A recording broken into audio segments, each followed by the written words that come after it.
Hello, and welcome to the Place of Wrath and Tears. We thank you for staying with us tonight. As those of you who watch the show, and why aren't you watching the show, remember, at last game, the sisters left the small town of St. George, Utah to visit someone, leaving Matthew behind on the phone to handle a labor dispute. Now, before we begin the discussion of the labor dispute, as we've said a bunch of times about Matthew, the player is not Matthew, and the player does not have Matthew's opinions on labor. So recognize that Matthew is a deliberate beast of capitalism. I appreciate that. I appreciate that as someone who's in a union. But yeah, no. I basically, can you give me like a sort of overview of the nature of the labor dispute? Well, actually, how about you roll? Let's do that. Let's do the first roll. Let's see now. Okay. What do you think it is? How about you do intuition? How about you roll read a person, except in this case, it's read a labor dispute. And let's see what kind of information you get. Okay, well, that wasn't oh wow, that was, I thought that this was a 10-1, but it was a 10-7. So it's good. Fine. Yeah, I got an 18. Yeah, great success on dice alone. Okay. So under read a person, you can ask two questions. Things like, are you lying? How do you feel right now? What are you about to do? What do you wish I would do? How could I get you to da da da da da? Do you just want me to give you a basic rundown, or do you have a specific kind of question you'd like to ask? Well, I think there's the basic rundown. I think I also at this point have I have that new thing that says that I can always tell if someone is. I always get to ask the question, "Are you lying?" as part of it. Are you lying? Yeah. Yep. So that's going to be one of basically my main thing is I don't know how that really works with a labor dispute, but I think that if we're going by read a person in the context of this, there's obviously the how could I get you to stop? Like how could I get them to back down is actually probably a better way of doing it, because it's not necessarily what do you wish I would do, it's the how can I get you to back down without having to compromise my capitalistic values, and probably like what are you about to do, so he knows the risks. Yes. I'm gonna draw an analogy here. You have had arguments with your sister, who is your lover, about everything except the fact that you can't treat her, that you choose not to treat her like your partner in public. You have had a lot of arguments that absolutely are not about that. This vibe of this labor dispute has the same feeling. It feels like there is an underlying something or other that's been going on that they're not saying outright. Okay. Because this isn't just a like, we demand a safer workplace, we demand higher wages that represent our value, we demand better treatment. It's this kind of like, it's like things haven't been as good for the last few years, that kind of wibbly wobbly sort of vibe check kind of argument. Okay. But also Matthew knows that this kind of difficult to pin down problem is exactly the kind of thing that turns into a strike all of a sudden. Yeah. If everybody's feeling a little weird, it either turns into an argument with your sister or your steel plant shuts down. Like it's that same, like, I've gotta cut this fuse 6 inches away from the dynamite or I'm gonna be in trouble. Yeah. So I think that where that basically would kind of hone in on the part of not the how could I get you to, right? Like, yeah, like trying to, I think that part of it would be him, because I'm sure that there's always those people who like talk to the managers that really like, kind of like are like, well, like maybe if I'm super nice or something like that, you know, then I'll be treated a little bit nicer. So maybe I'm gonna let a few things slip, sort of thing. And to try to get a read, he'll basically like make a few phone calls, which is like why he, you know, he's not just having one phone call, he's having lots of phone calls where he's trying to basically find out like where the chinks in the armor are. Yeah, totally. Kind of this solidarity that's happening where like, because if it's in still the wibbly wobbly stages, like that's where he can try to find, you know, the leaks of information before he can go to the strike sort of situation. Yeah, and I think with your like phenomenal role that you get a fantastic amount of information. You know exactly who to call. You have literally grown up in these steel mills. These are steel mills that you were taken on tours of when you were 10. You know, you have shaken the hands of some of these men for literally your entire life. Yeah. You know, you have seen some of these men for a long time. And so you get a hold of a guy who's kind of lower middle management. He works over in the smelting area.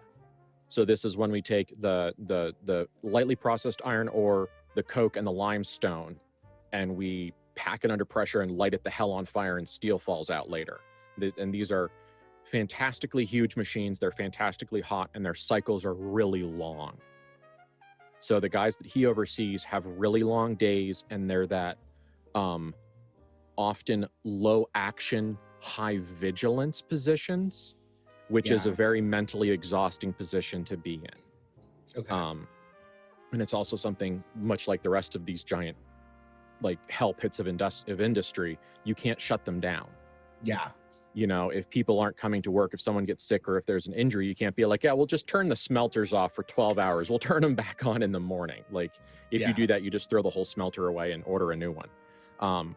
So it's kind of like coming from there, but it's definitely kind of like that's where the heart of the rot is. Okay. And what you get, because you rolled, you got the best possible successes. We're not gonna have to kind of dig down. There was apparently a unofficial Benny that those guys got. Now, this is something that my grandfather actually did at the Really? U.S. Steel plant in Youngstown. Like this is something. And so these smelters, they are surrounded by very heavy clay dirt. Okay. Because that's where they were in the world, and because they needed very strong and stable dirt that didn't get weird with the extreme heat, because all of that dirt got hot. So what would happen is that they would take chickens and potatoes and vegetables, and they would, I shit you not, they would wrap them in foil, and they would dig a trench around the smelters and put all of this foil wrapped food in the dirt, cover it back up, and they would use the residual heat from the smelter as a slow cooker. Okay. That sounds like in very like 50s. Really, it's very 50s, but it's also like that's ingenious. It is. So basically, like I'm assuming that they get this delicious noms and other people are not getting them. Apparently the issue is and you have to the takeaway decision here, Matthew, is that you're going to be pissed off at one of your managers in a second. The issue is that apparently for multiple decades, your father, Malice Van Horst, has been supplying the chickens and the potatoes and the veggies and the corn and the foil and everything else, and had essentially been subsidizing this and saying, here's $20, here's $50, here's whatever you need. I want every guy working at the plant at midnight on Saturday night to get a plate of food. Okay. And this was just one of those things that got missed in his death and the transition of power. It was entirely unofficial, and it was just something that Malice did. Like, if he walked to the plant, he'd find the manager, he'd say, hey, how are things going? Here's the $50 you know to expect, and you know what to do with it. It was, you could. Okay, so basically, this isn't happening anymore, I assume. Yes. Yeah. And apparently, a person in middle management has been requested for cash from petty funds because they're saying, look, we've done this for years.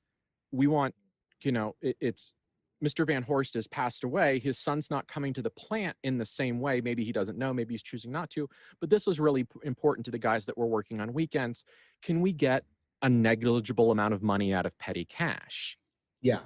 And this manager was going, no, man, and being stupid stingy. Yeah. Destroying morale to save $20 every 2 months. Which is not helpful. Which is not helpful. So essentially that is the core of the dispute. So it was and of course, when you've got guys that are grumpy about that, they sit around, they complain about how they're not getting the food they used to. And then he yelled at me when I was 1 minute late, but I worked twice as hard as anybody else in here. And you just, everybody gets into a bad mood and they just start feeding off of each other. And that seems to be what happened. Okay. So basically, like, obviously I want to have this back, because if it's negligible amount of money, it's a better. It's Van Horst pocket change. So the thing that he wants to do basically would be that he needs to start this up again, have essentially that manager who's being like stupid stingy, I'm not gonna fire him. This is not a fireable offense. I'm gonna put him in an incredibly unpleasant job. The same level, same pay, but he needs to go somewhere where where he's not people facing. And if you're in a steelworks and you're not people facing, it's generally gonna suck. Yes. That's there's a lot going on. So whatever the steel mill equivalent is of a promotion to Nome, Alaska. Yeah, this man has received it. Yeah, because this is something that he should have talked to me about. He should have given me a call. This was a stupid problem. A month, he should have given me a call weeks ago if this was an issue. Yes. And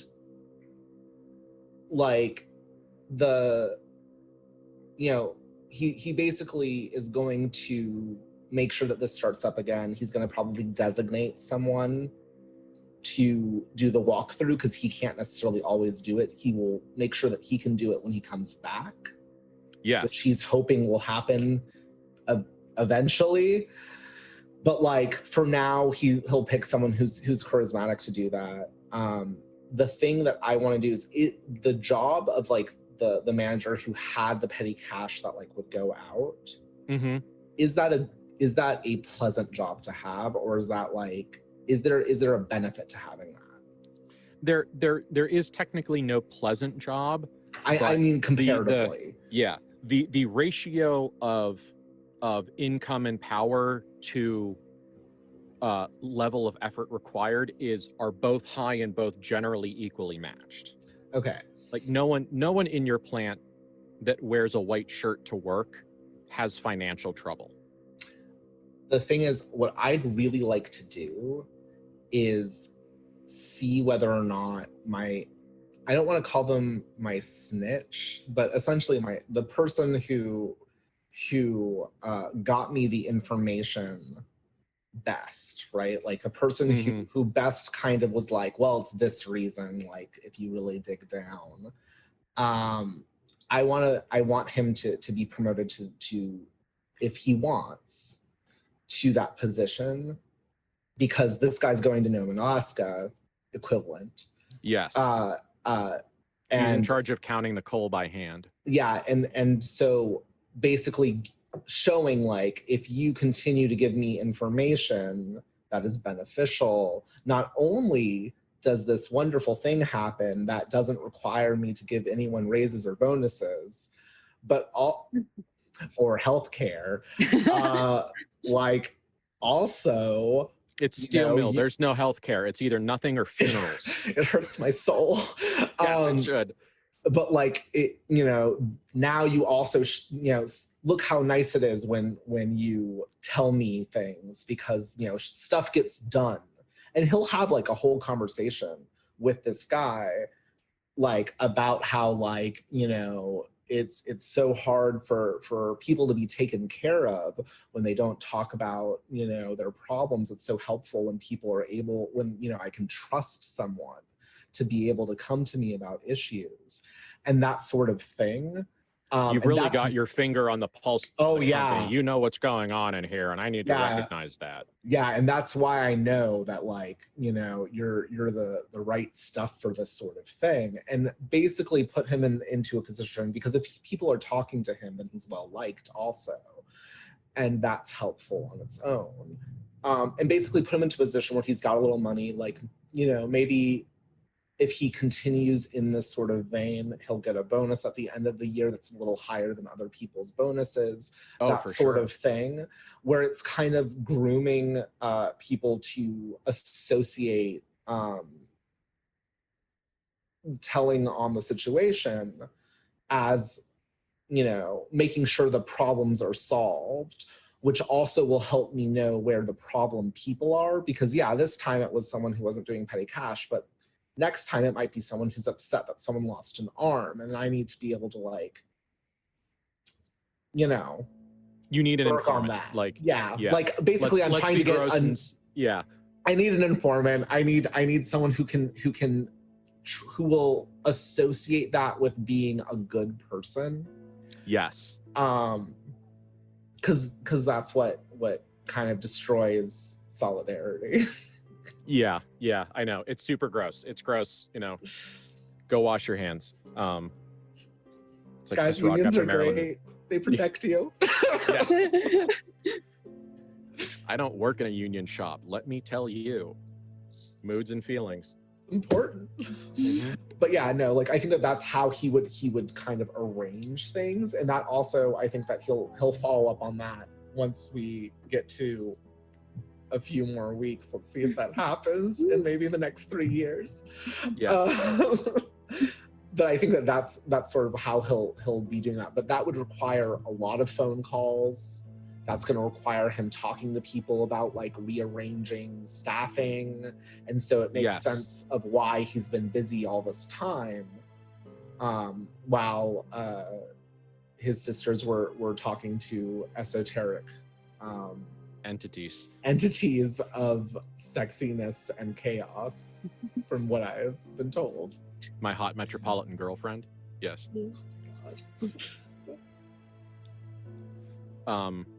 Yes. Mm-hmm. So, and also like to go back to some of the thematics that you and I were talking about when we were getting ready. This is a symptom of when a king is not in his kingdom. Yeah. You know, you have now had to appoint a proxy or a factotum or a factor, you know, pick your term. Now you've got someone that has to speak for you. You could have solved this in 45 minutes. I would have known it was happening if I was there. And it's that thing where I think that he's torn because he just talked to Bethany about how he needs to find a way to break out of this cage. But at the same time, he's like, I'm less efficient but is this the thing that I should be caring about? And so there's that conflict, I think, in his head right now, just like, to be good at one thing, it seems like he has to be less good at another. And that's not something he likes. Yes, it sucks, and it sucks on purpose. Absolutely. There are a reason that the 10 locks on the Cage of Elysium are the locks that they are, because they work. So is there anything else you want? Now, the one takeaway that kind of like we'll flag this for later, the ellipsis at the end of this, is that until you guys left, and remember, you only left like 2 weeks ago. You haven't been gone that long. Like, as much as we've been playing this for, oh my God, it's like session 19 or something. It's only been a few weeks of like linear time. So how did this happen like this in such a way that you didn't see it coming 3 weeks ago? That is okay. And it came to a head as you were gone. Huh. Yeah, like absolutely, Oh. absolutely, like, you know, that is a lay in bed and stare at the ceiling question mark for Matthew. I like that a lot because I feel like there's a sort of situation where he's like pacing and he's really annoyed and he's like, thinking over things about how this has happened. And he just has a moment where he stops and really thinks about the timeline because, again, so much has happened that it's, even though for him this has only been 2 weeks, so much has happened in this time period that I feel like even in the game world, he would think of it as a longer time period because that's what happens to us as people when a ton of stuff happens. Our brains kind of like lose track of time. And I feel like there is that feeling of, is someone trying to pull me back? I don't know. And when I say someone, do I mean something? Because it goes back to that conversation with Bethany again. Yeah. Okay, I like that. Yes. So here's a one more question, and then David can return the sisters to the bustling metropolis of St. George, Utah. Oh my God. St. George, Utah, if you're listening, you're a wonderful little town, and I'm sorry that a lot of the stuff that we're using as a story element happened. It's unfair and it was cruel. We know that. I'm sure you all are very nice. But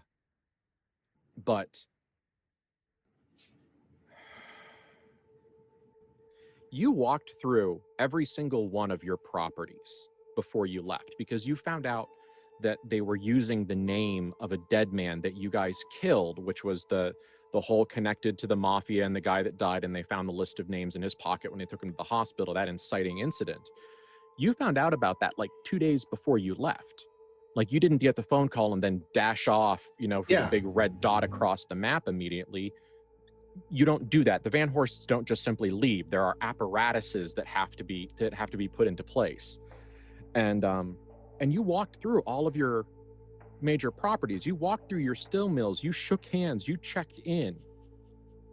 You said, is there anything that I need to know before I leave? Is there any fires that I can put out? Is there any problems? I want this to run very smoothly while I'm handling some personal business. So tell me now, even if you think it's small, I want to hear what's going on. Because Matthew knows how to do this. That's what I was raised for. This is his skill set. Literally, yeah. So it's just like it's the whipped cream and crushed peanuts on top of that question mark of that, just like, was somebody hiding it from me? Yeah. And that's one layer. Or is someone / something inciting bad vibes in my kingdom? Is there an agent provocateur on my home soil? Yeah, I definitely am going to be calling back in a couple days. Yes. I feel like that's a given there. Yeah. But I feel like Matthew should feel paranoid. And also, how does it feel to know that you have a almost uncountable amount of money?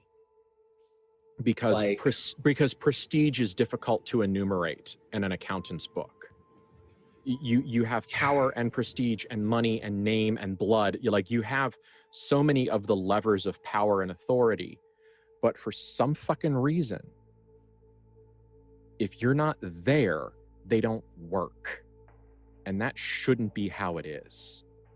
Yeah. To use language that we've used before, you have to manifest yourself personally. You have to come down to earth, to the dirty, gross, loud, messy, nasty, carbonized hell pit, and walk amongst the humans and discern their problems and solve them with largesse. And, all this money, power, and authority, and the thing got solved with what always works: give the peasants some extra food. Yeah. And it's gross. I want to put it as it's simple. Yes. And I feel like there's a part of him that is deeply frustrated by that. It is the tiniest ritual. It is the smallest, dumbest ritual, but it was so critical. It was the weekly rite. And the weekly rite was not being blessed from on high. And those of Earth became upset and angry and unhappy.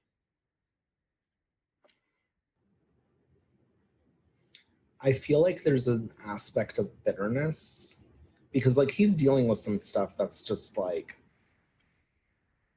deeply distressing and painful, and he's trying to find a way to have his goals that are currently to him, he doesn't even know where to start. Like, it's not an idea of like, how do I keep climbing a ladder? It's there, I have two poles and I don't know where the ladder pieces are, right? And I feel like there's a part of him that is both angry and almost jealous of the fact that there are people who can be satisfied with some chicken once a week. And like, yes, there's almost like that sort of like,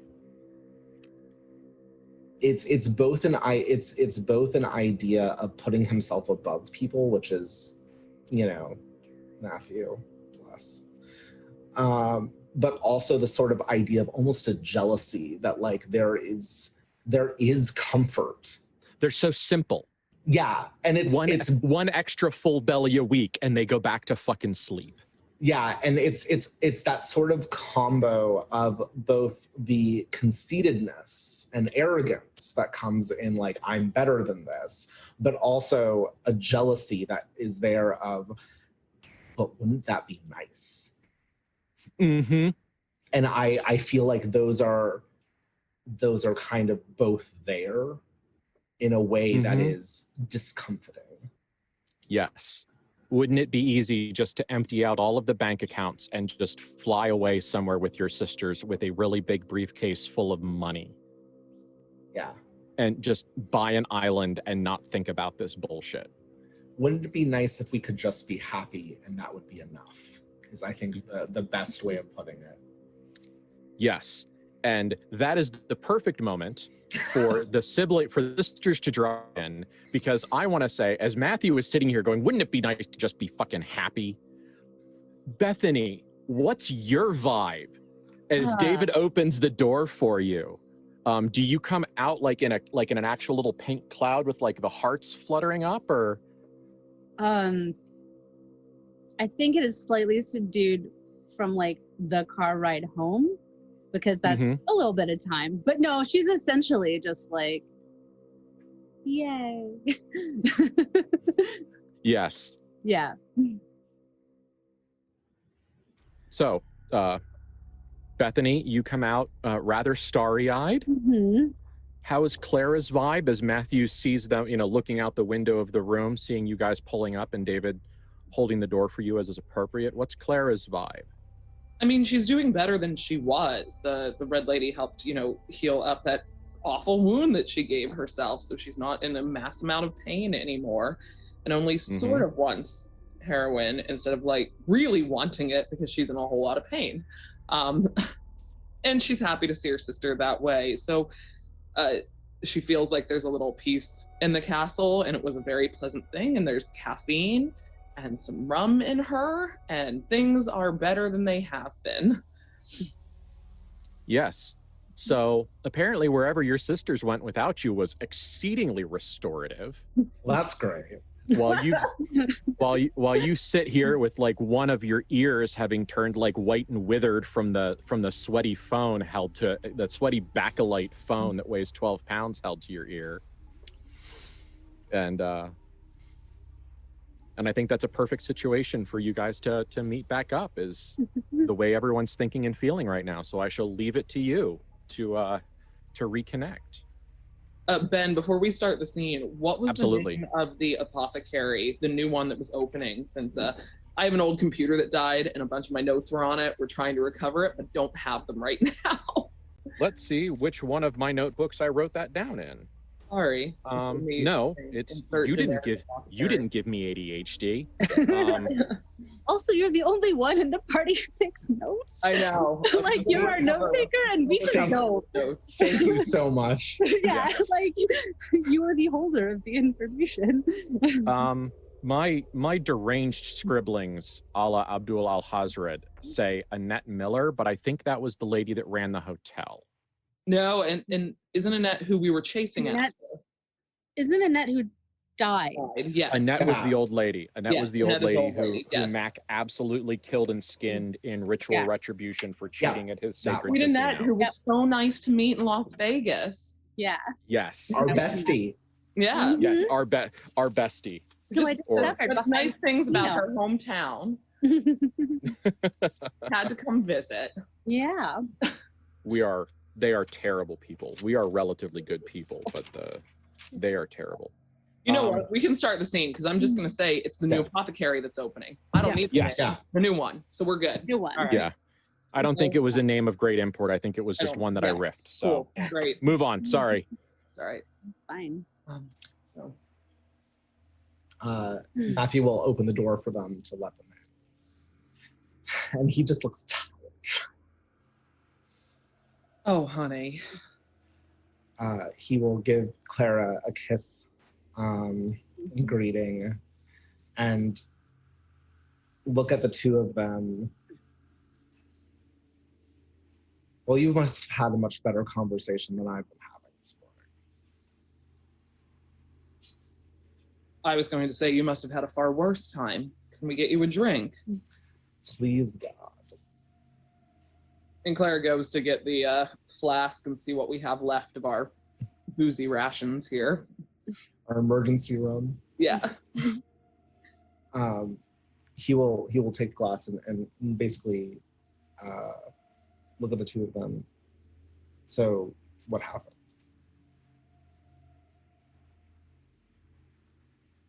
We saw her.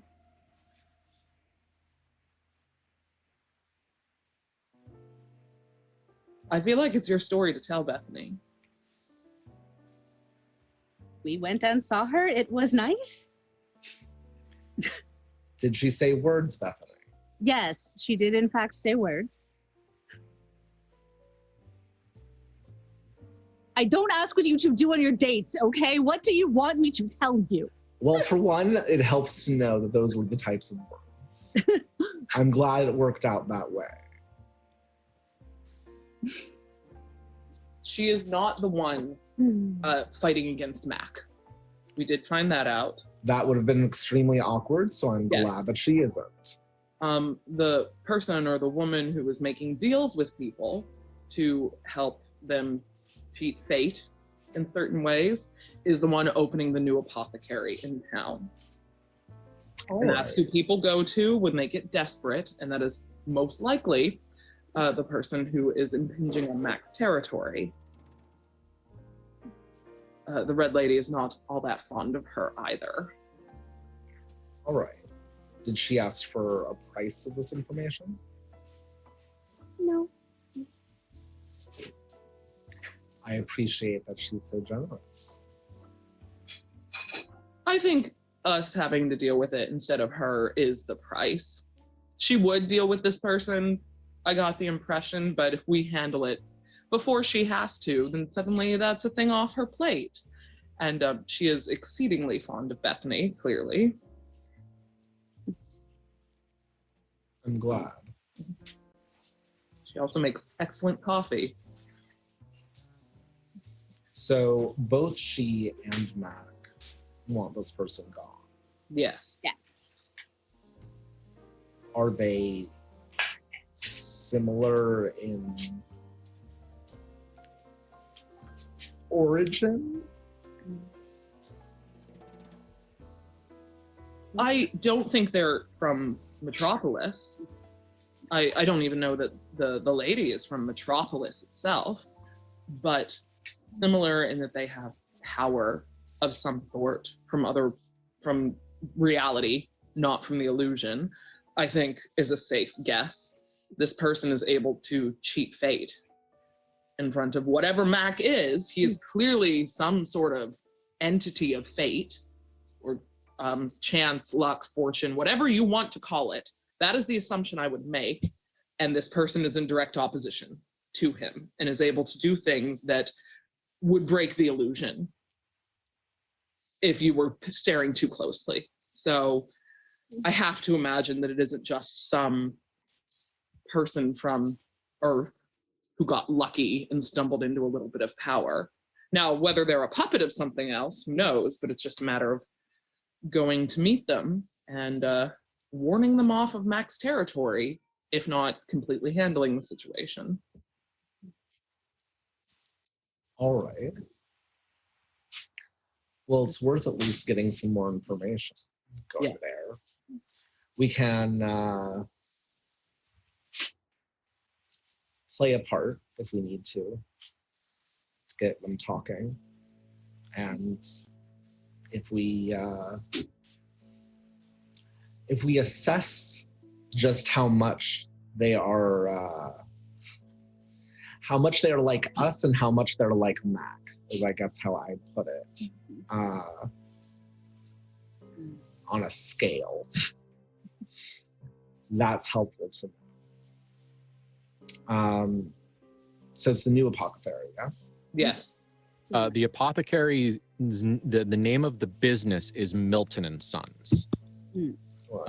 It's Milton and Sons Apothecary, or Milton and Sons Apothecary and Remedy Shop, or whatever the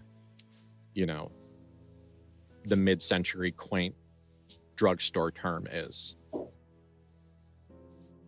The one that's still just putting up the new sign.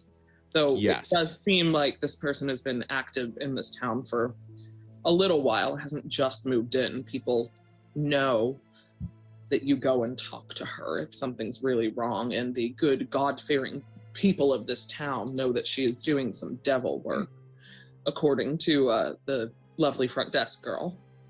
Well, I'm sure one of us can desperately need some devil work.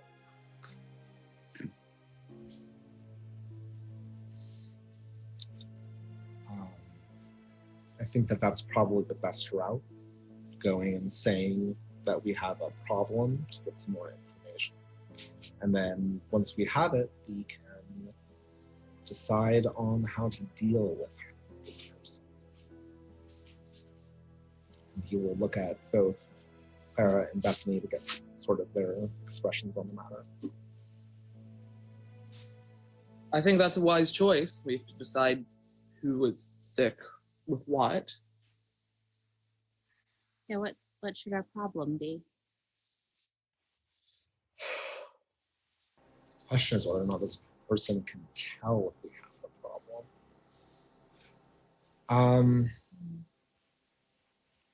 I have my injury, but that's pretty minor. I get sick. You do. Oh, you do? We have that. All right. If you're willing to tell somebody else about that, then... If I'm going to be dealing with this person relatively soon after, I don't have much problem with it. If they're not going to mess with Mac afterwards, they're not going to be messing with us. This is true. Then we just have to make certain that we deal with her. I think that there are many reasons why we need to make certain that we deal with it. This is not something that I think failing in is a especially livable choice. You could walk away, but there would be not insignificant consequences. Like Mac would be pissed off at you. The red lady would be disappointed, and it would be at least one or two avenues of understanding and power that were cut off. Like you could walk away, but there would be a very, very high price. I didn't say that it would cause our deaths. I said it wouldn't be livable. We'd be poor. We'd be disappointments. No. We don't do that. We don't disappoint. We're Van Horsts. Exactly. Yeah. So I think, yeah. What? You don't have to tell us, but what happened in that back bedroom? The gift the lady gave to you.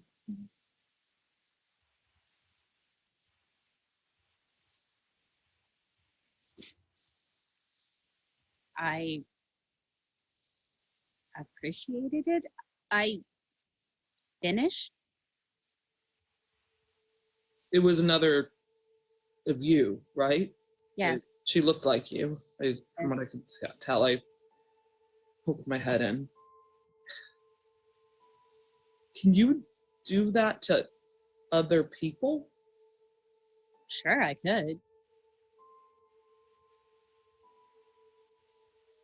You don't have to. We have many ways of handling threats. But I'm sorry, that's probably an awful thing for me to ask you. It is worth knowing. I mean, yes, I How we can can rip her defend soul from her ourselves. body. It's fine. Do you want to? I don't know yet. Keep us updated. I usually have preferences when it comes to that so far. Oh, well, Good to know. if you end up wanting to, keep us updated. And if you don't, we will find other ways. There are many ways to handle problems. I might get hungry.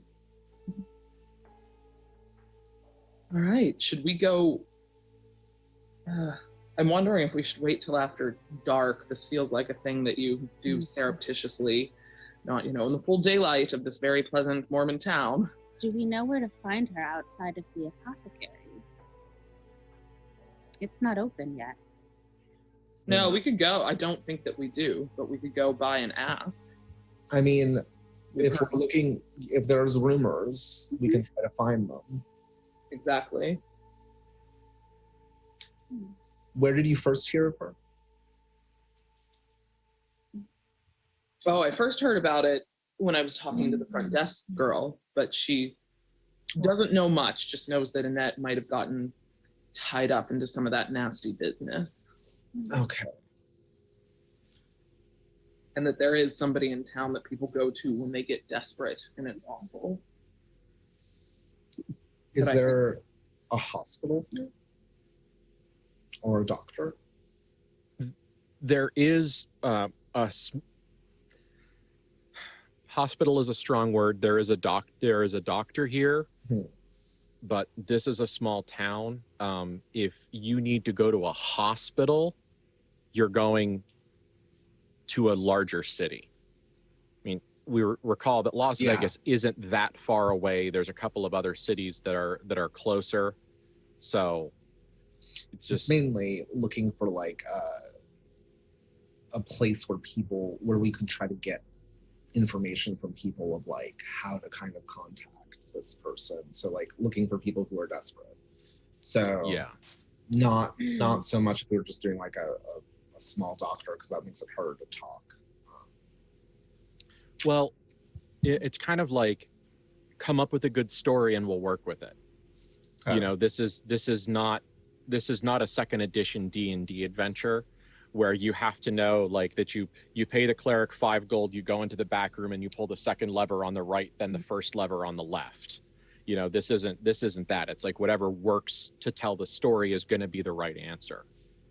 Will it be perfect? No, but it can, whatever story you guys want to tell is the story that we can create.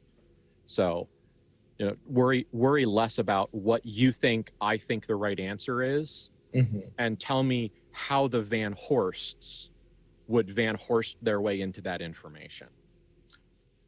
I think that my suggestion would be to drop some overheard conversations, not necessarily saying which one of us is having a problem, but talking a little bit in a public place about, that we had heard that there was someone here, but we don't know where they are, and having this conversation amongst ourselves but in a place where people could overhear us and might think to talk to us, because this seems like a place where if someone overheard that and was in the know, they might approach based on that. Yeah. I think that's a good idea. Clara, you absolutely know that the lady who runs this with her husband is a gossipy thing. Yes. Mhm. And you could even an actress of half your quality could do it. So you'll absolutely be able to do it. You will absolutely be able to take your real worry about your brother's health Mhm. and spin it.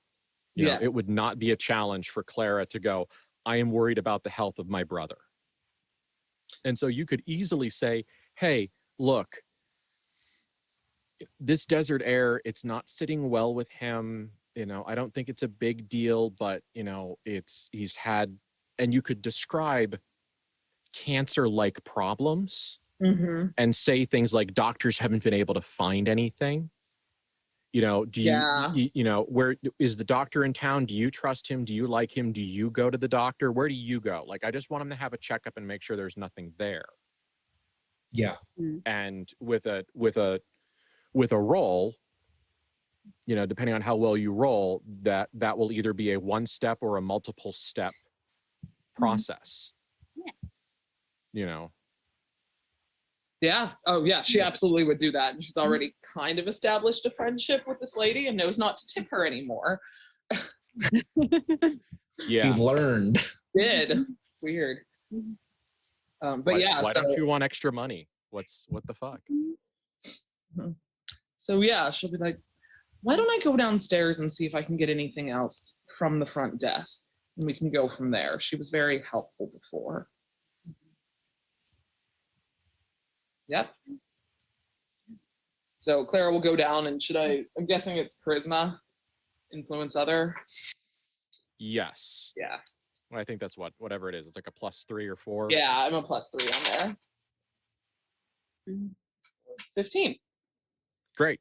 Cool. All right. Well then, you get everything you want on a shiny plate. Yeah. Not mad about it. She does what you ask. So the only question I have really is, are you trying to put a couple of spy games level of buffers in your questioning? Like, are you trying to get to the doctor who then sends you to the lady, or are you just trying to get straight to creepy cancer lady? She's probably trying to get straight to creepy cancer lady. Claire's not the most patient person. That is true. But she's going to gently hint. She's like, oh, I heard that new pharmacy is opening up and that they've got somebody who, you know, handles things like these. Do you know where I might find those people? It's who Annette recommended. So what I'm going to say, just because it works wonderfully, is that it's what Annette recommended is what turned that is the thing that got you above a 14. Okay, yeah. And you know, comparing result to die roll. Yeah. Because referencing someone she knows, referencing someone that that has had those problems, that did experience that using true things to make your lie work. Yep. And that is why Clara is such a consummate manipulator and a consummate getter of what she wants because, you know, you only use as many lies as you need to make the truth smooth. And yep, so it works. Yes, she tells you that the apothecary, the pharmacy building is new, but if you go to the back of the lot, there is there's a set of like storm cellar doors, the basement doors, the outside of the house basement doors, that that if you go down there and she's in the mood to be seen, she will see you. But the other thing that she does is she absolutely wraps this up in extremely extensive, like sinful, bad. Mhm. Like this is this is very much that, like, this is a terrible, horrible, awful, evil, sinful, gross thing that I'm absolutely going to hate and despise until the very minute that I need it. Yep. In which case I'm going to hate myself the whole time I go there. So that's the vibe. That's the vibe coming off of this lady. Well, thank you. It sounds, I don't know if we're really there yet. I don't want to, she sounds awful, frankly. I hope he'll be better in the morning. Hopefully, sometimes these things pass. Yes. We'll just pray that the night is fine. Thank you. You're welcome. And she does all of the sympathy noises and the facial expressions and all of the phrasing and everything else that says, I absolutely care about this person that I've never met. Yeah. Who is directly related to my income for the rest of the month. Yeah. Bless you. Thank you. And then Clara, with all those nice words, toddles out and back to the room. Yes. The room, door shut.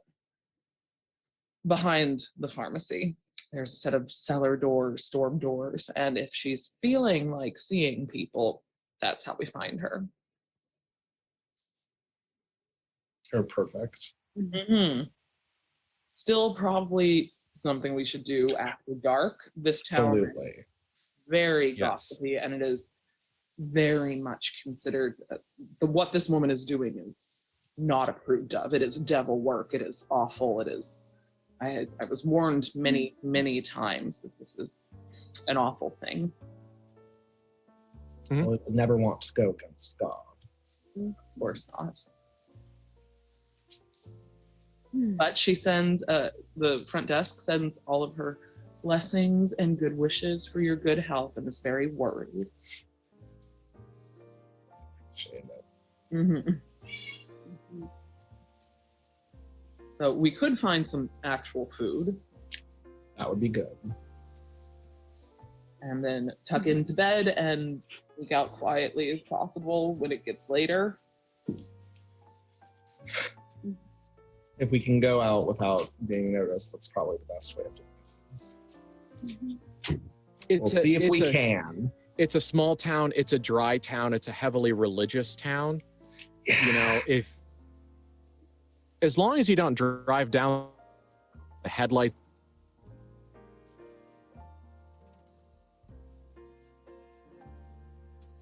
Have you all lost Ben too? Yeah. Oh, yeah. Okay. Good. Nope, we're here. What was the last thing you heard me say? As long as we don't drive down. Yeah, as long as you don't drive down the street with Burl Ives playing as loud as you can on the radio, you'll be fine. Good.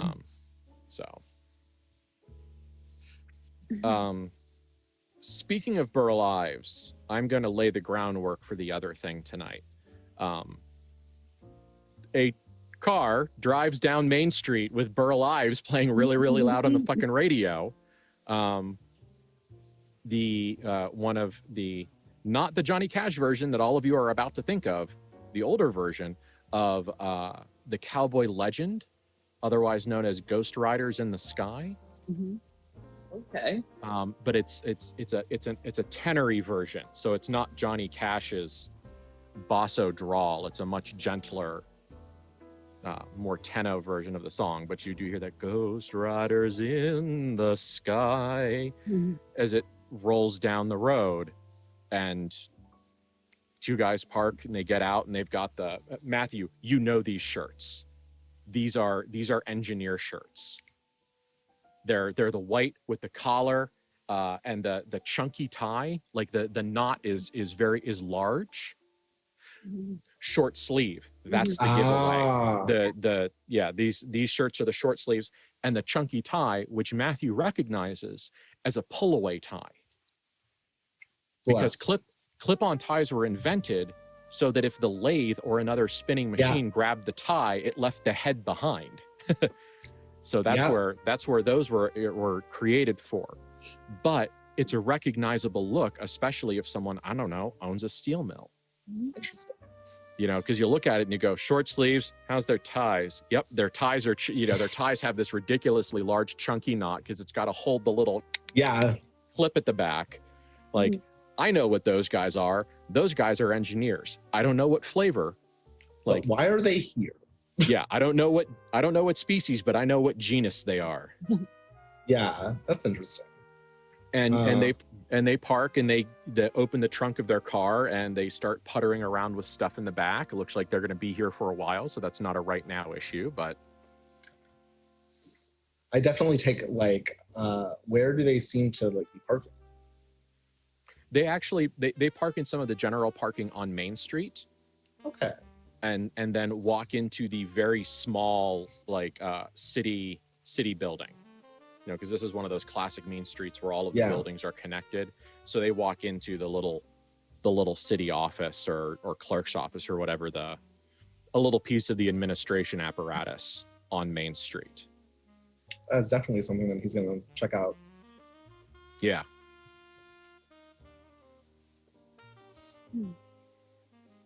I think first we're getting lunch and stuff like that, but great. Basically, he's going to keep an eye out for if he sees those guys again or where they go.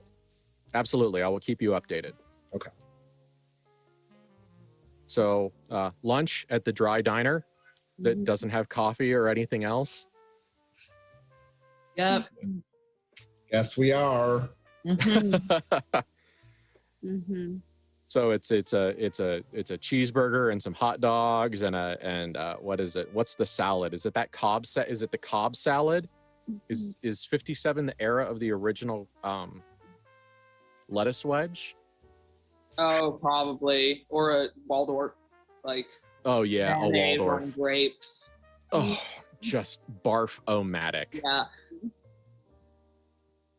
Yeah, Claire's entire stomach doesn't want any of this. Yeah, that's almost as bad as room temperature lobster thermidor. Oh my God. Choices we've made. At least the chef made it. Yeah.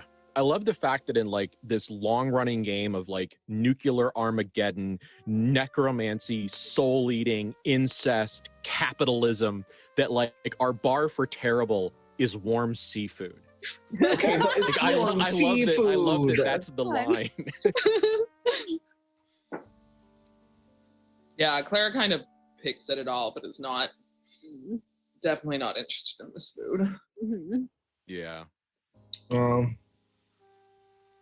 I guess I'm eating it. I'm not gonna like it. It's a serviceable whatever you get. Yeah. It is literally the classic American diner menu. I mean, so you can get a decent cheeseburger with a side of fries and something you can get yourself a plate of America. But, and it's fairly well made, but it's probably told the pork chop special is he probably gets one of the specials or something like that, because at least that's kind of nice. Yeah. That's as much as I can go. It's a stuffed pork chop. So it's the pork chop that's slow inside and it's packed full of stuffing and then it's oven baked. They're pretty good. A little side of mashed potatoes and a little cup of peas. Clearly canned peas. And the thing they're doing their best. And the thing that you notice about your 3 plates that you see none of the other plates have, because you guys are even dressing down, are fancier than almost everyone else in town. Clearly you are highfalutin people from out of town.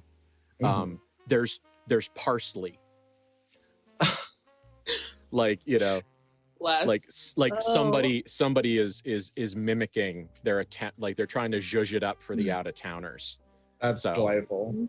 Which is hysterical because they put parsley on Bethany's club sandwich. So it's there's some parsley on the pork chop. There's some extra zhuzh on the salad, but there's also parsley on the club, which clearly indicates a low level of understanding. Yeah, a lot of love, not a lot of learning. But it's all serviceable. It's well made. It's fresh or canned well. It's all at the right temperature. It's all salted to hell and back. You know, it's a high calorie meal. Yep. Mm-hmm. Clara eats some toast. Toast is good. Toast is good. Maybe an egg.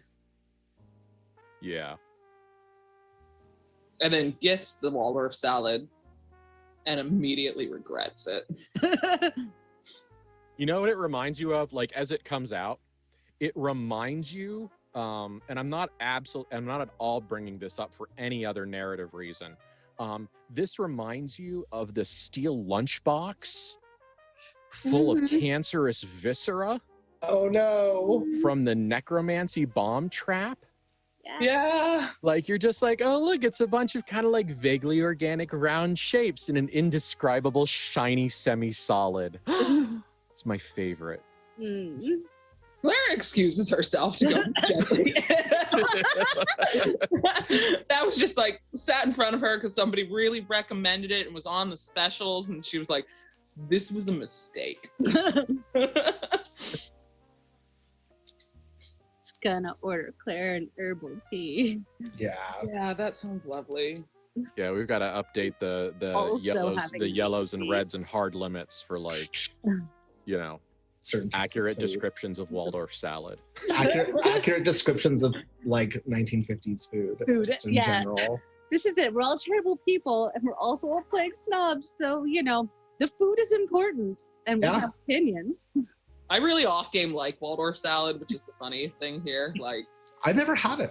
I kind of want to. Madame, you may forever and a day have my share. Sounds good. Here now in public on the internet, I bequeath to you any and all shares of Waldorf salad that may be brought before me from now unto perpetuity. But that's probably like what they did show off to us, because it's it's named for the Waldorf Hotel. It was considered very fancy chef prepared food, and if they're making it in this town, of course they recommended it, and of course that Clara said yes, and of course she regretted that. Yeah. Regretting things that you say yes to is like her trope, though. So yes. That's right. Oh yeah, absolutely. Comes back to the tea and kind of mutters a thank you to Bethany, makes certain no one's looking, slips a little of the flask in there. It's okay. Everything is fine. This is fine. Yes. Fine. Back to the hotel, shower, change maybe, and as soon as this damn sun goes down, find our contact. Yeah. Now there are two big things to do. There is one, deal with the cancermancer. Oh man, that's great. That's like the body horror version of Kingdom of Loathing right there. I love that. Yeah.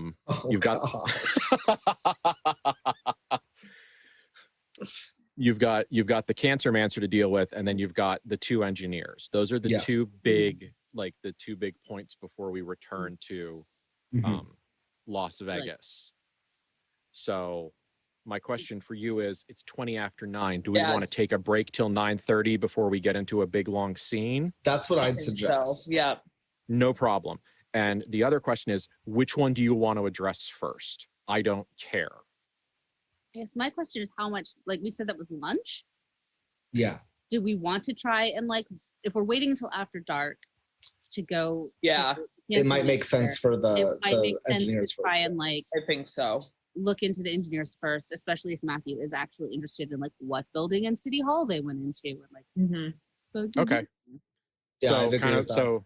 So at least do an initial sniff around on the engineers, then resolve the cancermancer, and then depending on what we've learned about the engineers, do more follow-up. Yeah. That makes sense to me. And also Claire would depending on what time actually it is. recommend trying to sniff around to the engineers so we can get to dinner wherever they're going to dinner and have dinner vaguely at the same place.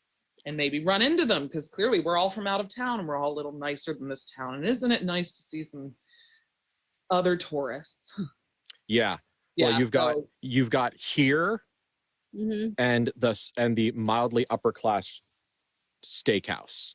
Yeah, so probably I suspect we're all going to end up there, but if you look into them now, we can try to get around to having dinner the same time they are. Absolutely.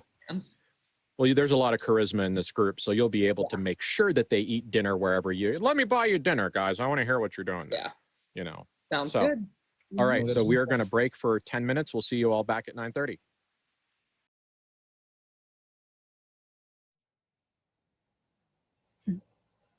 Hello, welcome back.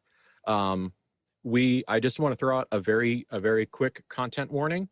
If the term cancer-mancer wasn't a big enough lead, there's going to be a lot of icky, gross body sickness stuff coming in the second half of this game.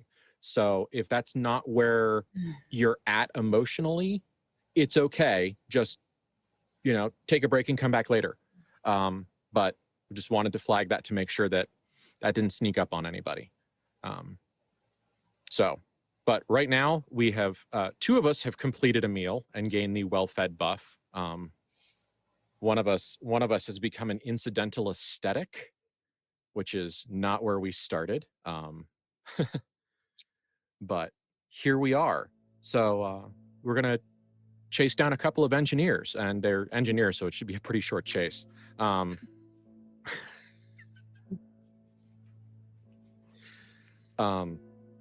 So yes, they were in, they were just like in the clerk's office. So it probably had to file some paperwork or collect some paperwork or get permission to do something like that. Just a very simple piece of administration. Because as you guys come out of the diner going, let's find those guys, they are back at their car, and they now have some slightly bulky, see where you can see my hands, look, they're military cases. I'm intrigued. Yes, but these aren't like the beautiful Pelican briefcases that all of the nuclear cool stuff came in the 90s. These are like the old World War II / Korean War wooden ones that they're like, we need to make 65,000 cases that hold something this big, and we're going to make them out of fucking pine, and we're going to paint them with oil paint so that they don't go bad. Like, that's what they are. They're not super secret weapons technology looking. But they're there, they're taking them out, and what the thing that you guys do also absolutely notice is that on the sides where they would say things like property of the United States Army or property of the United States government or radioactive, do not open, they have clearly been painted over. Like, all of the paint is an aged color, but there's these big thick swatches of brighter green, which was clearly the original paint color, just 10 years younger, over where all of the labeling would be. So now they look just kind of like nondescript green, vaguely military shaped cases. And this is 57. I mean, everyone in America knows what the design ethic, Aesthetic? Yeah, the aesthetic. Every adult in America recognizes the aesthetic of high volume American military stuff. It's been on the radio, it's been in front of every movie you've seen, it's been on TV, it's been in the newspaper, you know it, it's instinctual. And that's still happening now, and that's kind of terrifying. I don't like that at all. I hate it a little bit. But you recognize it and you go, oh, those are, those at least started life as military cases. How very interesting that they've obfuscated all of the informative information on them, all the informative labeling on them. But all of you have seen people like this working. Clara, these guys are back of the house. Matthew, you recognize engineers. Even Bethany, when you've seen the people that tended the horses at the Van Horst estate, they were lovely people, but at the end of the day, they were blue collar workers that had a largely physical job. So that kind of we're going to talk about stuff and take out the heavy things and line them all up and get everything ready and throw the backpack over our shoulder and pick up and walk towards wherever we're going while still talking. It's that vibe. They're not really, there's no secrecy to them. they're not slinking, they're not being the masked bomber what bombs at midnight with their capes thrown over their faces style. There's none of that. They're just two guys who are doing something. But what you do see is that they stop and they have a minor disagreement pointing at two different buildings. There's a couple of like 3-story buildings, and they're like pointing at one and then pointing at the roof of the other. And they're having a discussion. You know it. You know these facial expressions. And people are like, we need to be over there. No, we don't. We need to be over there. What the hell are you talking about? And they get out what looks like a map, and they both look at it for a minute. And one guy lights a cigarette, and they stand there and jaw for a minute. And then they fold the map up, and one guy is unhappy that he was wrong, and they go to the other building over there. And it's, Do we have any idea like what these buildings are? The one that they're going to? Yeah, it's actually a general store. Okay. So it's probably a general store with a floor of storage and then maybe an apartment. It's one of these 3-story old I hate calling them Americana buildings, but they're a Main Street building. It's 3 stories. Ground floor is the store. Second story is not people facing business stuff, and then the third story is where the owners of the store live. It's those. You've seen them all over the place. And so it looks like they've decided they're going to go over to the general store. Okay. I had liked the idea of Clara's basically like just kind of when they look a little bit less immediately busy, trying to talk to them and kind of like invite them to a dinner or something like that, or invite them to like eat with us, like, look, we're all out of town. I liked that idea. I don't know if it's possible, but we'll try. Well, if they are engineers and or scientists, which it looks like they've got big, vague looking cases, they have the clothing and apparel of engineers and scientists of the time, you're fairly certain that once they get down to business, that they're going to want to be interrupted less. Yeah. And then if you're going to try to do something, you either need to hop on them metaphorically now before they start doing the science, or wait till they're done with the science. Okay. So, but they're also in a public place right now. They walked into the front door of the general store.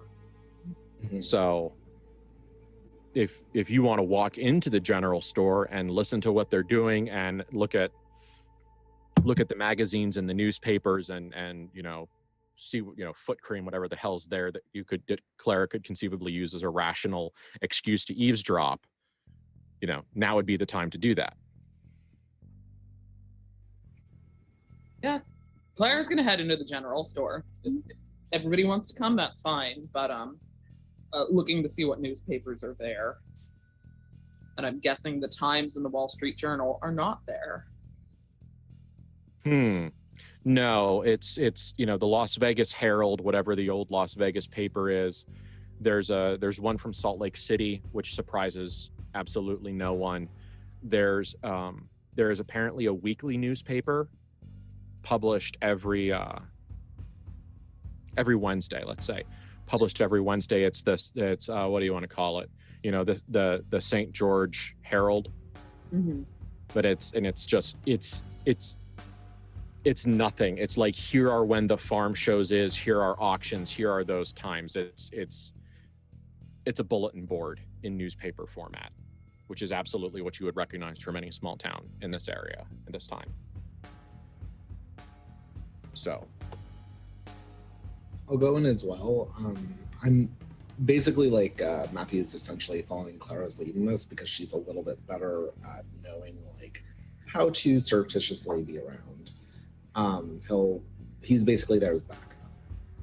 All right, Bethany, where are you? Are you chilling outside? Like, what's your vibe right now? No, I'm still gonna go in because I'm not gonna be somewhere alone in this strange town. That's super fair. Super fair. Like, Matthew will stay close to Bethany. Like when they go in. Vaguely browse in the general store, I guess. Yeah. Yeah, like, how much does a banana cost? $100? Essentially, but trying not to be awful about it. Yes. But like, what even is in a general store? And so like picking up things that are very normal general store things to like show Matthew that they have one here. Both adorable and terrible at the same time. Awful. Like It's painful. awful. It's painful, but like, oof. Also, please remember Bethany didn't go into stores for 10 years, so there's an extra level of like, I know, I doesn't know adore what's her. going on, but no, it's still really awful. And her like looking at different types of items and being like, I wouldn't think they'd have that here. Yeah. It's not good. Where are the two engineers going in the store? Clara's currently looking at the newspaper rack, looking very nonplussed about it, hoping they will pass her by. But if they're nowhere near there, Well, one of the engineers who is the talker, he has fantastic, Cary Grant was blonde. Mm. He's got, right now I can't remember, but he's got that perfect movie star blonde with the pomade look. Like his Yeah. hair is perfectly done. You know, the part is mathematically precise across the correct latitude of the skull. He's clearly the talker, but the other thing that's interesting about him is that he's loud. And he's not a yeller, but he approaches life at approximately 30 to 40 decibels. okay. That's Beautiful. just how he interacts. And the people person, the people of the siblings recognize this as someone who is loud to achieve his goals. Is that being loudly affable is the way that he gets people to agree with him and Sure, get his way. understandable. He's Yeah. like, yes, I'm very nice and I'm kind and I'm polite. Hi, how you doing? I'm also wildly overwhelming and a little bit uncomfortably loud. So you're going to say whatever I need you to say and do whatever I need you to do so that I stop yelling in your goddamn face. Sure. One of those. Bethany hates him. Yes, we can hate them together, Bethany. Clara will out loud him and out smile him. Okay. Right now,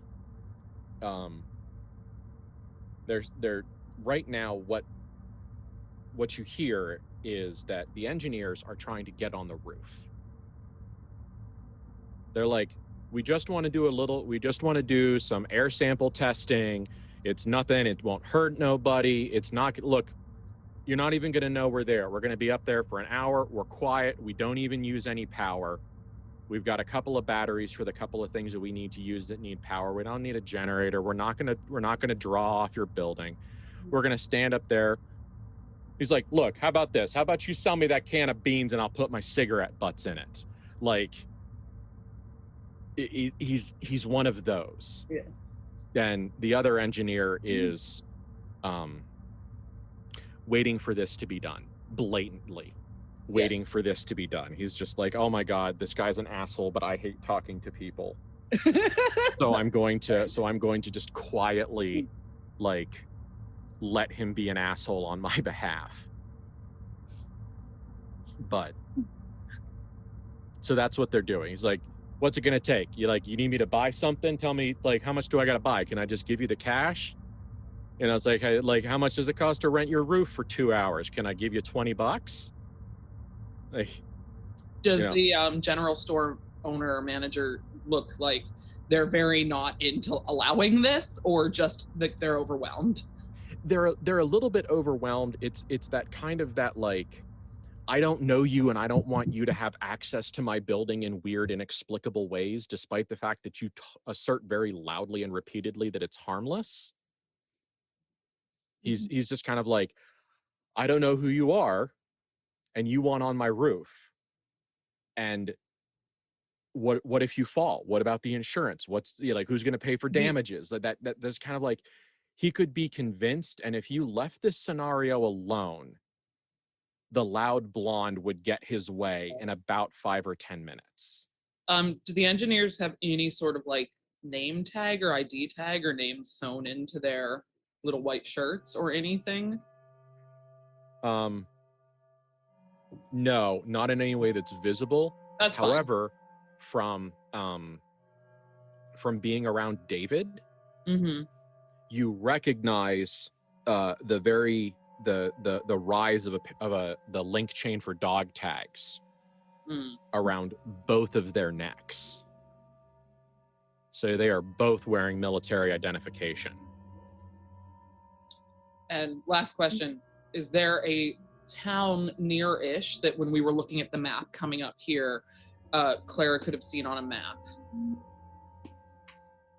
I'm sure. Like this isn't a city in the middle of the desert. I'm sure there's other small towns around. I just, I don't know them. I'm looking them up. Yeah. Oh, very good. I was going to say, just make one up and tell me what it needs to be for you to do what you want to do. Fine. So Claire's going to listen to this for a few moments and then walk over and go, "Gentlemen, you came through Middleton last week, 2 weeks ago, I think. Oh, my brother said that you were so absolutely nice and you took care of it. You even cleaned out his gutters while you were up there. I know that you don't know these gentlemen from Adam, but really they were completely helpful and completely useful. And I just wanted to say thank you for treating my brother's store so nice when you were through Middleton." Clearly, these guys didn't go through Middleton. Yeah. Like, Claire's hoping that loud blonde can be loud with loud brunette and catch on to what she's doing. She's here to help. That's so perfect that I'm not going to worry about making it a roll. Because the failure wouldn't be interesting. Yeah. And that was a perfect way to do it. So Clara's loudness, this guy's like, yeah, see this, what was his name anyway? Like, he absolutely, for the LARPers in the room, he absolutely yes ands the fuck out of you. and he's like, yeah, of course. Yeah, Middleton, great town, lovely people. Yeah, those gutters are perfect now. Do you got gutters up there, buddy? I don't think they need them here quite so much as Middleton does. We were getting all that rain. But anyway, and also Matthew's over there. You remember Matthew? We met at the diner last week. He was asking about your pomade and he's not going to ask you. So we're going to buy whatever pomade you have here because we're not from around here and we really could use your recommendation and we need a few other things. So if you could let these gentlemen up, I would really like your help finding some things around your store, sir. Faced with the prospect of Dolby surround sound extrovert, Yes. which is my if I ever go to Inferno, my fucking purgatory is going to be surround sound extroverts. And the prospect of a sale of people who are clearly out of town and more nicely dressed than most people here, he goes along with it. Like you get your end result and you get it with a minimum of fuss. Now you're probably going to end up having to spend like $20 or $30, which is a phenomenal amount of money here, but it's nothing money to you guys and it gets you what you want. So as money so often does. Yes. And as they're headed up to the roof, Clara waves at the blonde and goes, "We're having dinner at the Nest around 6:30. Would you like to join us?" He turns around and, Matthew, I'm going to make things worse for you. Oh no. The vibe this guy gives off as your sister, who he doesn't know you fucking love, is like, "This is where we're having dinner. Would you like to have dinner with us?" He absolutely interprets that as a come on.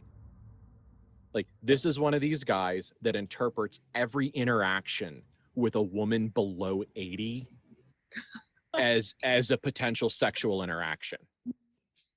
Like, it's like he's an awful person. And the reason it gets under Matthew's skin so hard and so fast is that it reminds you of that fucking cowboy cop. Yeah, it does. That's exactly what I was fucking thinking of. Because that's what I wanted you to do, and I'm glad you got that. there before I led you. Fantastic. I'm so good at this. So good. Yeah, I don't have to get you any further. You're already there. Like, I wanted to get you somewhere and you showed up before I told you. Fantastic. So yeah, and this guy turns around and you're just like, "Oh my God, it's one of these. I didn't know they made more than one." What's this guy's fucking model number? Because I'm going to go blow up the factory. It's okay. Bethany will help. She knows we make more than one. She hates all of them. It's fine. Mm-hmm. I like that in this moment, Bethany and Matthew are on like the perfect same wavelength of hatred. They got there from different roads, but they're at the same place. Yeah. They are. In the comic book version, like you guys share a thought bubble, but you get the little thought bubble lead up. So going from both your heads, it says "Ugh, men." Yeah. And meanwhile, Claire's just smiling at him and waiting for the shopkeeper's back to turn to lead him upstairs. And she kind of gives a little wink and goes, "See you at dinner. Good luck." You know what? You know what? Let's make everything even a little bit worse. What's the name of the thing where people get creepily obsessed with Clara? Oh, What's God. that yeah. disadvantage? Object of desire. I haven't rolled that in ages. Yeah. This is the perfect time. Yeah. It really is. Yep. 11. Not So, great. Not great. Not awful. Could have. I was gonna say it's not Yeah. 9. Mm-hmm. Yeah. Mm-hmm. As my computer goes, oh my God, this is a really big PDF. What are you doing? Why do you do this to me? Why do you hurt me? Object of desire. What page are you on now? You're on. Oh, okay. Yes, you rolled an 11. Someone becomes desirous of you. The GM takes 1 hold. Yeah. Clara, this guy has clearly interpreted Clara's 5 seconds of interaction with him as a outright invitation for sex later in the night, because everybody wants to fuck this guy. Yep. And that's mostly his narcissism and not anything you did, but absolutely he's like, sure. You know, and he turns to his coworker and says, so where are you going to eat dinner tonight? And the guy's like, at the same restaurant as you. And so clearly this guy is going to have a little bit of conflict with his partner, because now he's going to try to convince his coworker to eat dinner somewhere else because this guy thinks he just earned himself a date. Oh no. Clara calls after just as they're disappearing. I'll make a reservation for the 5 of us. So maybe that's her last chance to mitigate the, oh God, that worked a little too well. But then they're going off to work. And hey, you're lucky. Maybe the short one's single too. She, as the door closes, going up to the higher floors. Matthew's just like, all right. well, we have dinner. We should get a few things here. 6:30 at the steakhouse. Yeah. I mean, he's right there with him, just like, I guess we're buying things now. There then like proceeds to be the sulkiest montage of Bethany and Matthew picking random shit off the shelf to be like, it's like the equivalent of like a cat like tossing things off of a thing. Like they're both just like, ugh. Clara actually gets things she needs, like headache medicine and whatever, and acids were around at the time. Like she's like, I think it was bicarbonate. Yeah, I'm just gonna get things that actually are needed. Yeah. Meanwhile, Matthew's like razor blades, like dish soap, Jello. He's just like.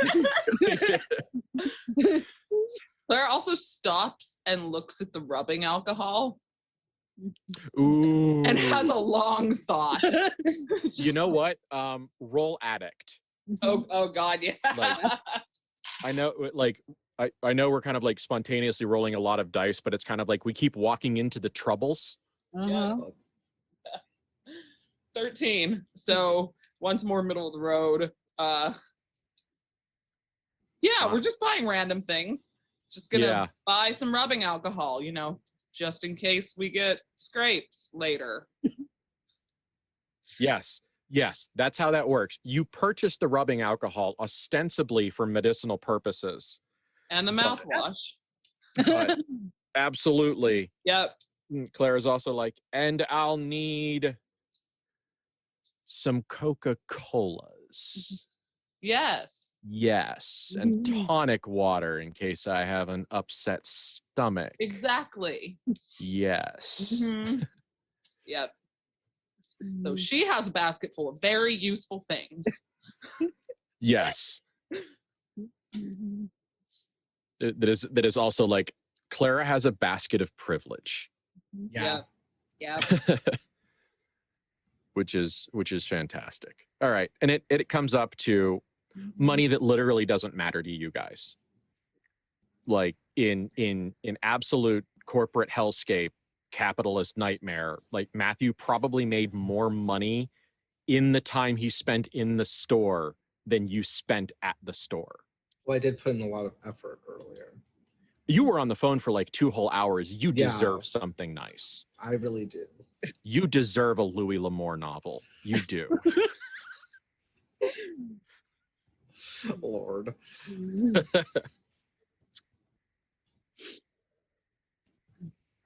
All right. Yeah. So the engineers go up. Do you want to try to get anything out of the general store clerk? Do you think you can you kind of created a narrative there, and you essentially set him up to close early today with these purchases? So you've got a little bit of a leverage here. Do you want to try to get anything else out of this guy?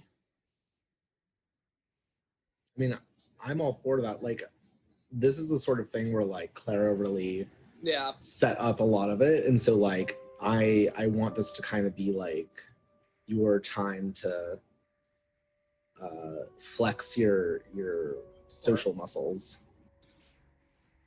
Yeah. So while she is, I'm not on mute. While she is there checking out and getting all of her various things, she goes, "Thank you so much for helping them. We really haven't left Middleton all that often, but we heard there was someone, this might sound crazy, when you get sick, we heard there's someone up here that helps people. Is that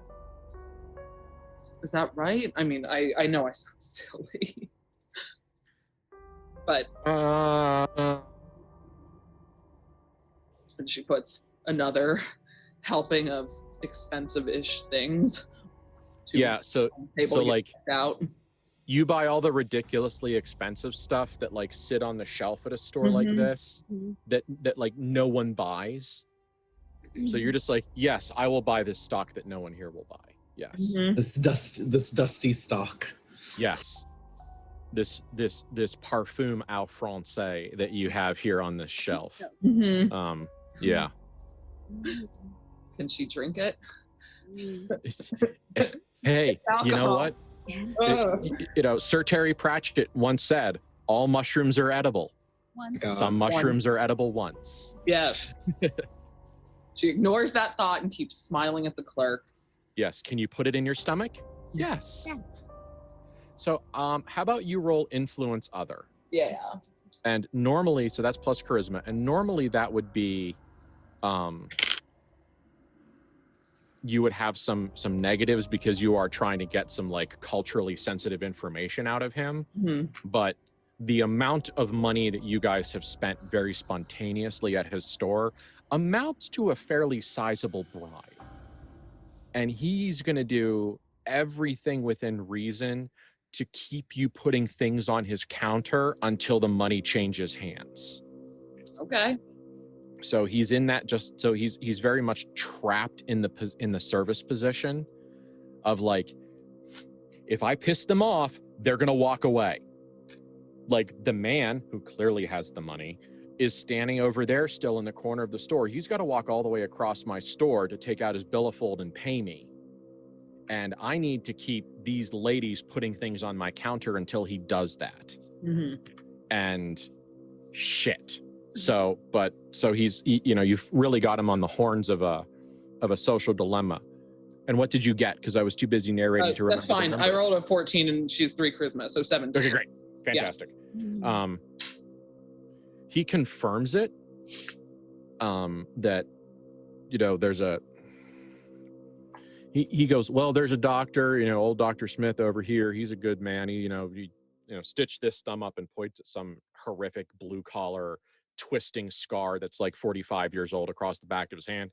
Stitch this up when the thing you do broke on the what's it, and he's a good man, but there's only so much that a doctor and just his plain old office can do if you get really sick. And there's some people say that there's somewhere over by the new pharmacy that you can go and get looked at by someone else, and they've people have said that they can do some wonders, but once again it's the same, like, I hate it. Mm-hmm. I hate it until I need it. So it's that same, like, kind of that really gross language that's wrapped up in religious language. Yeah. Like, anybody who thinks they're going to get wonders anywhere other than the inside of a church needs to think about what they're doing and who they're asking for help. But, if one were so desperate, it's right over there. How long is, I don't know that I can actually do something like that. How, even if you're really scared and really desperate and more things going on the tray, how long have they been around? Have they actually helped anyone before? It's tough to say. It's usually by the time people end up going over there, they're pretty sick. So, but some people have gotten help. Some people have found themselves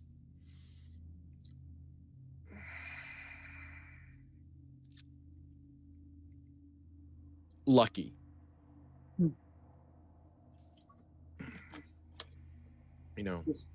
Doctor. Some folks have never been able to recover, but the people that they care about has found themselves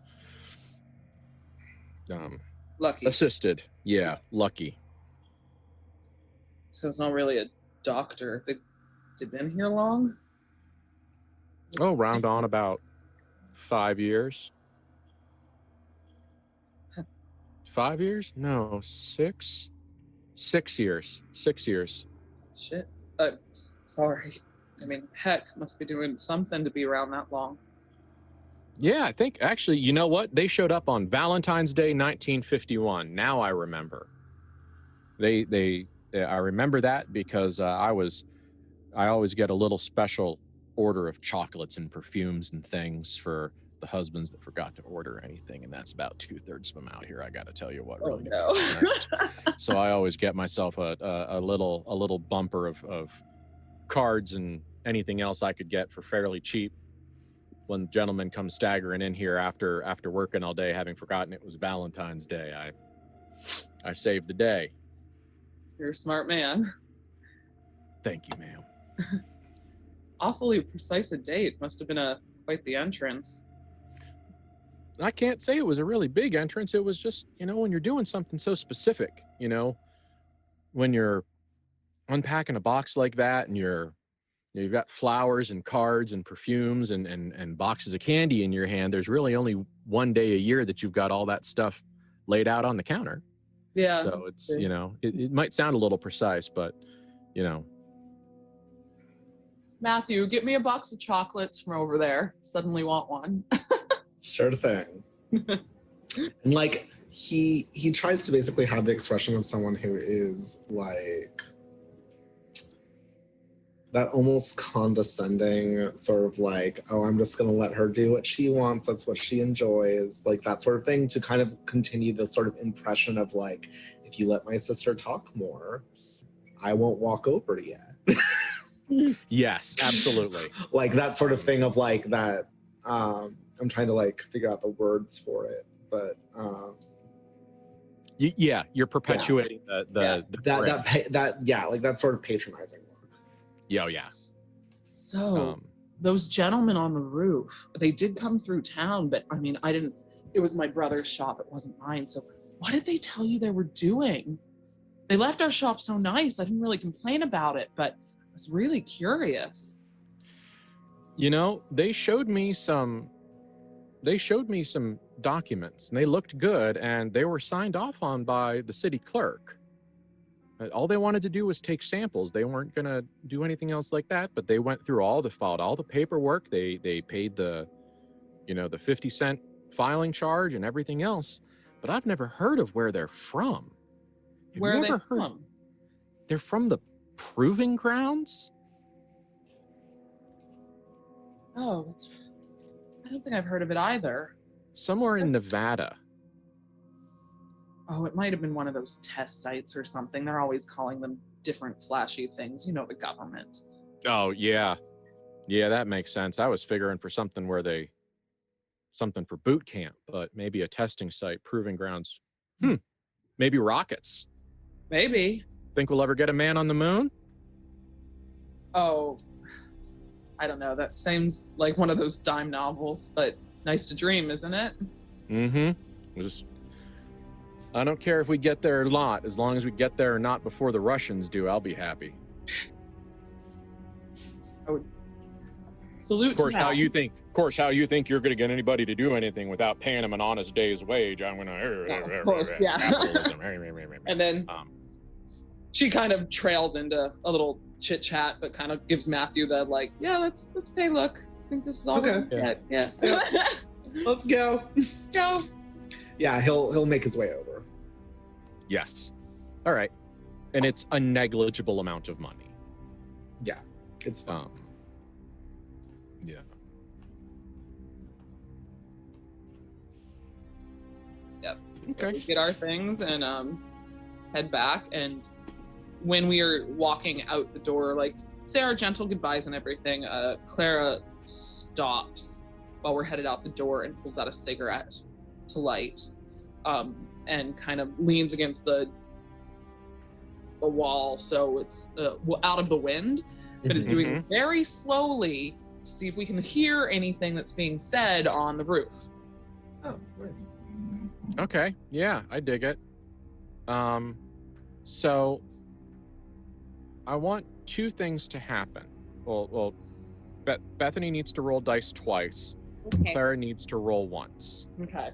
Clara, you need to roll plus perception for observe a situation or, listen on a situation. Yeah. Bethany, I need you to select and roll some sort of sense the supernatural Okay. advantage of your selection, and then also roll schizophrenia. Okay. Can I also roll magical intuition? It's gonna be like, I think that's... Yes. The answer can be no. You can, but I want this to be a Bethany moment. So I will not then. I'm okay not doing that. I would say, yeah, that's her big magical one, is magical intuition. Okay. I'm good with that.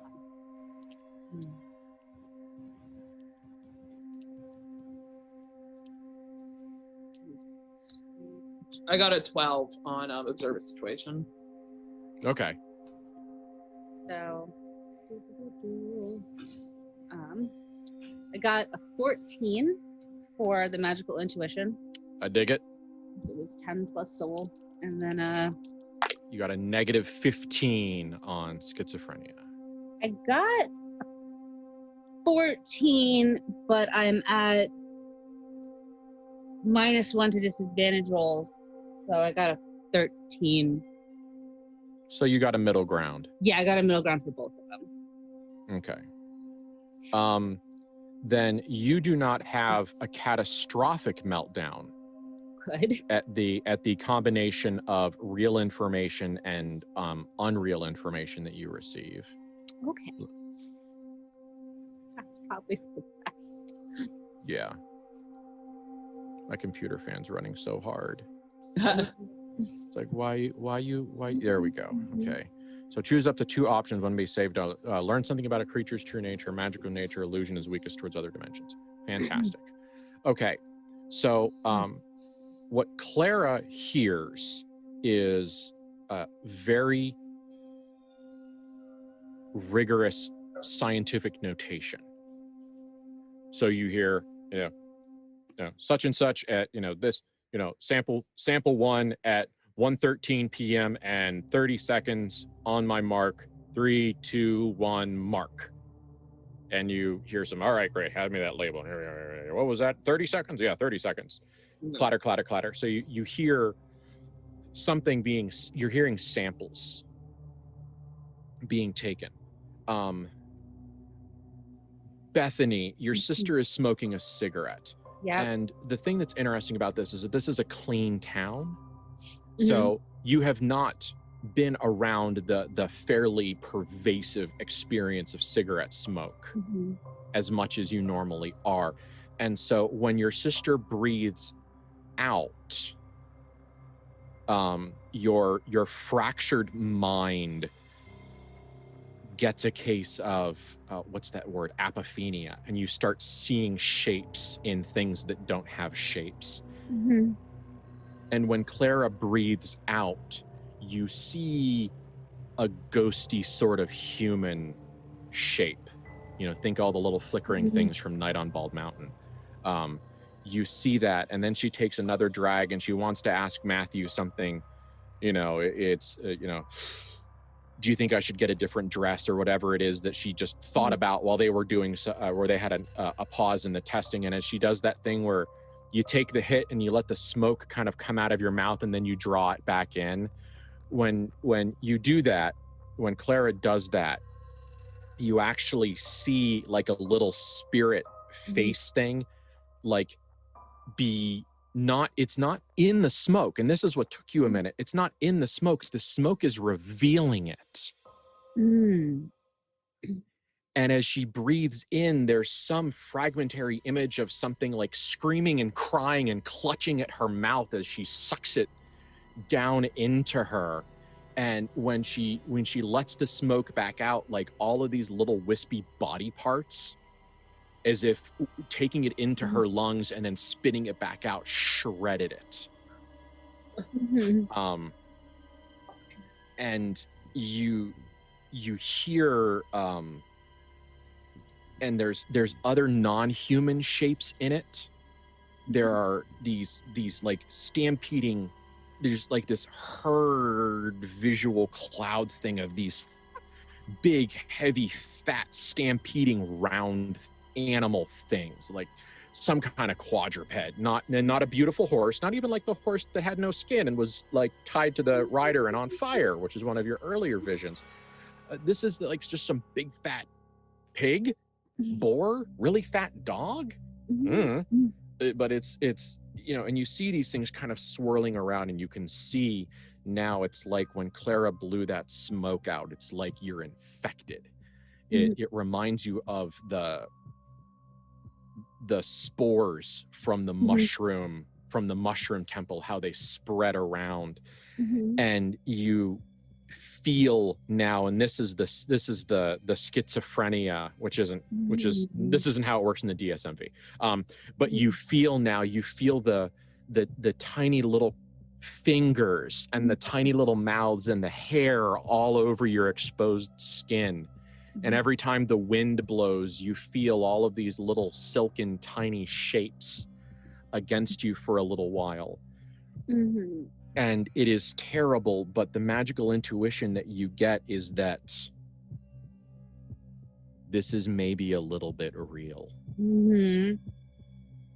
And you're not sure where the real begins and your crazy ends. Which means that while this is happening, first she stops and like presses her entire mouth together and like tries not to breathe.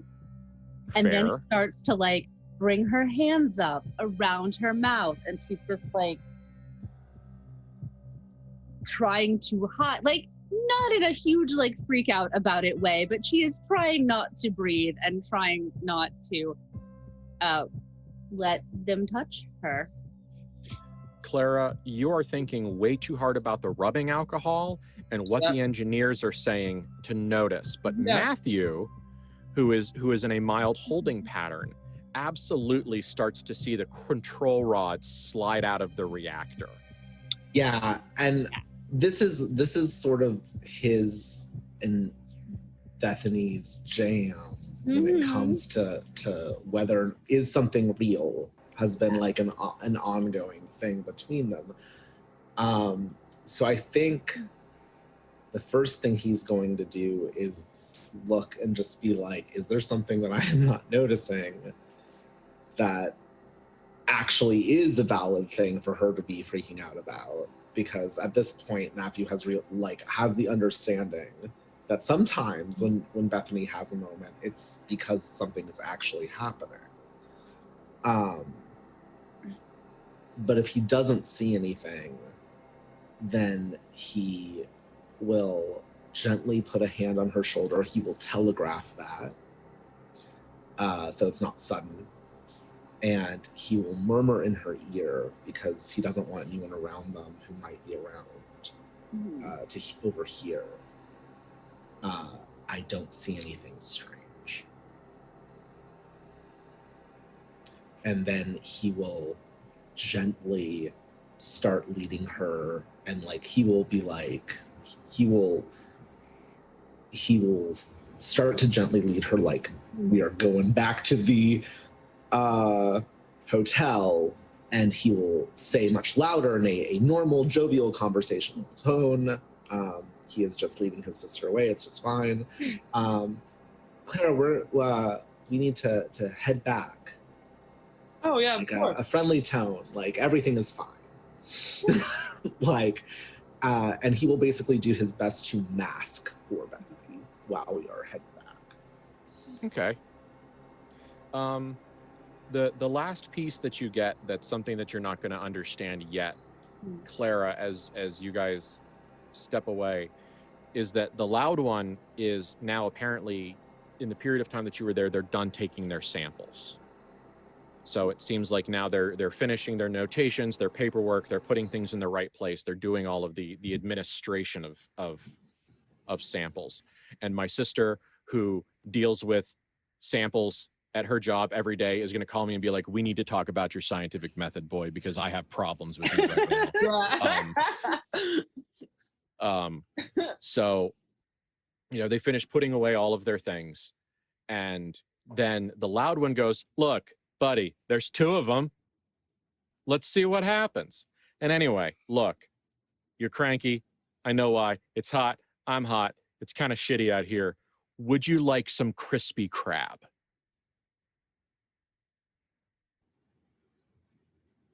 And it's such a fucking weird sentence. Yep.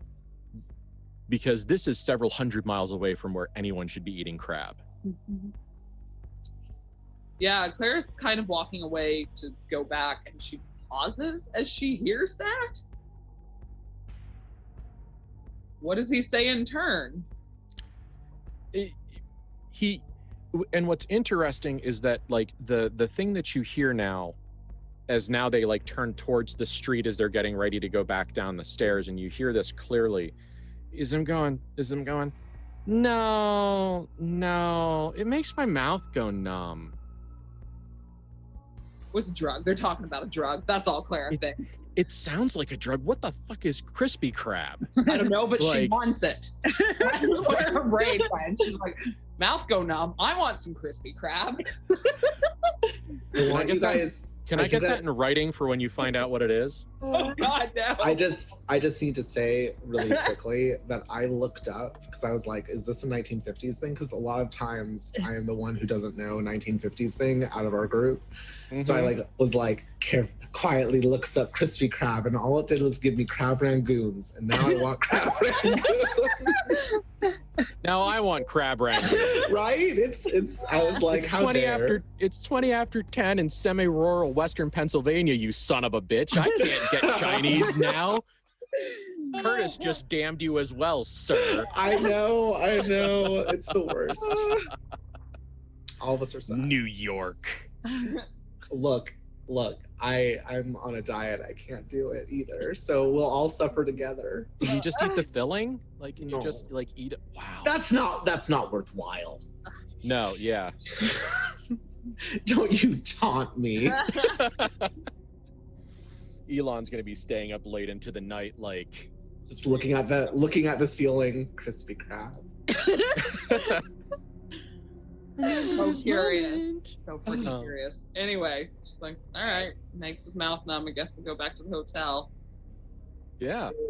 Really I didn't even think about the drug angle, and I love it. Like, it made it so much worse than everything I thought of. I'm delighted. She goes to beatnik clubs. They name their drugs weird things like, can't just, be like, give me heroin, So, some weird West Coast drug out here in this desert. Yeah. Ketamine. Yeah, no clue. We'll all find out together. It'll be great. Indeed. Yeah. Yeah, so head back to the hotel. Yeah. Into the room, and once the door is shut, she's like, Bethany closes all the windows. I'm sure we had like windows open for breeze and things. Nope, all the windows are closed. Everything is stifling in this room. She doesn't quite shove a towel under the door, but God, she wants to. Matthew, after she finishes shoving the towel under the door, will, just kind of see if he can get her to sit down. Clara lights another cigarette. Bethany looks at the smoke of the cigarette. Is there still weird people body parts screaming in it? Less. Okay. It definitely feels like it in your slow slouch towards the Bethlehem of transcendence. Mm-hmm. You believe that what happened is that you perceived something beyond the illusion, and your damaged mind made it worse. Yeah. So you saw something and you went, oh, okay. And then your broken brain went, ah, yes, but what if we made it metal? And then made everything. Sounds right. Yeah. Yeah.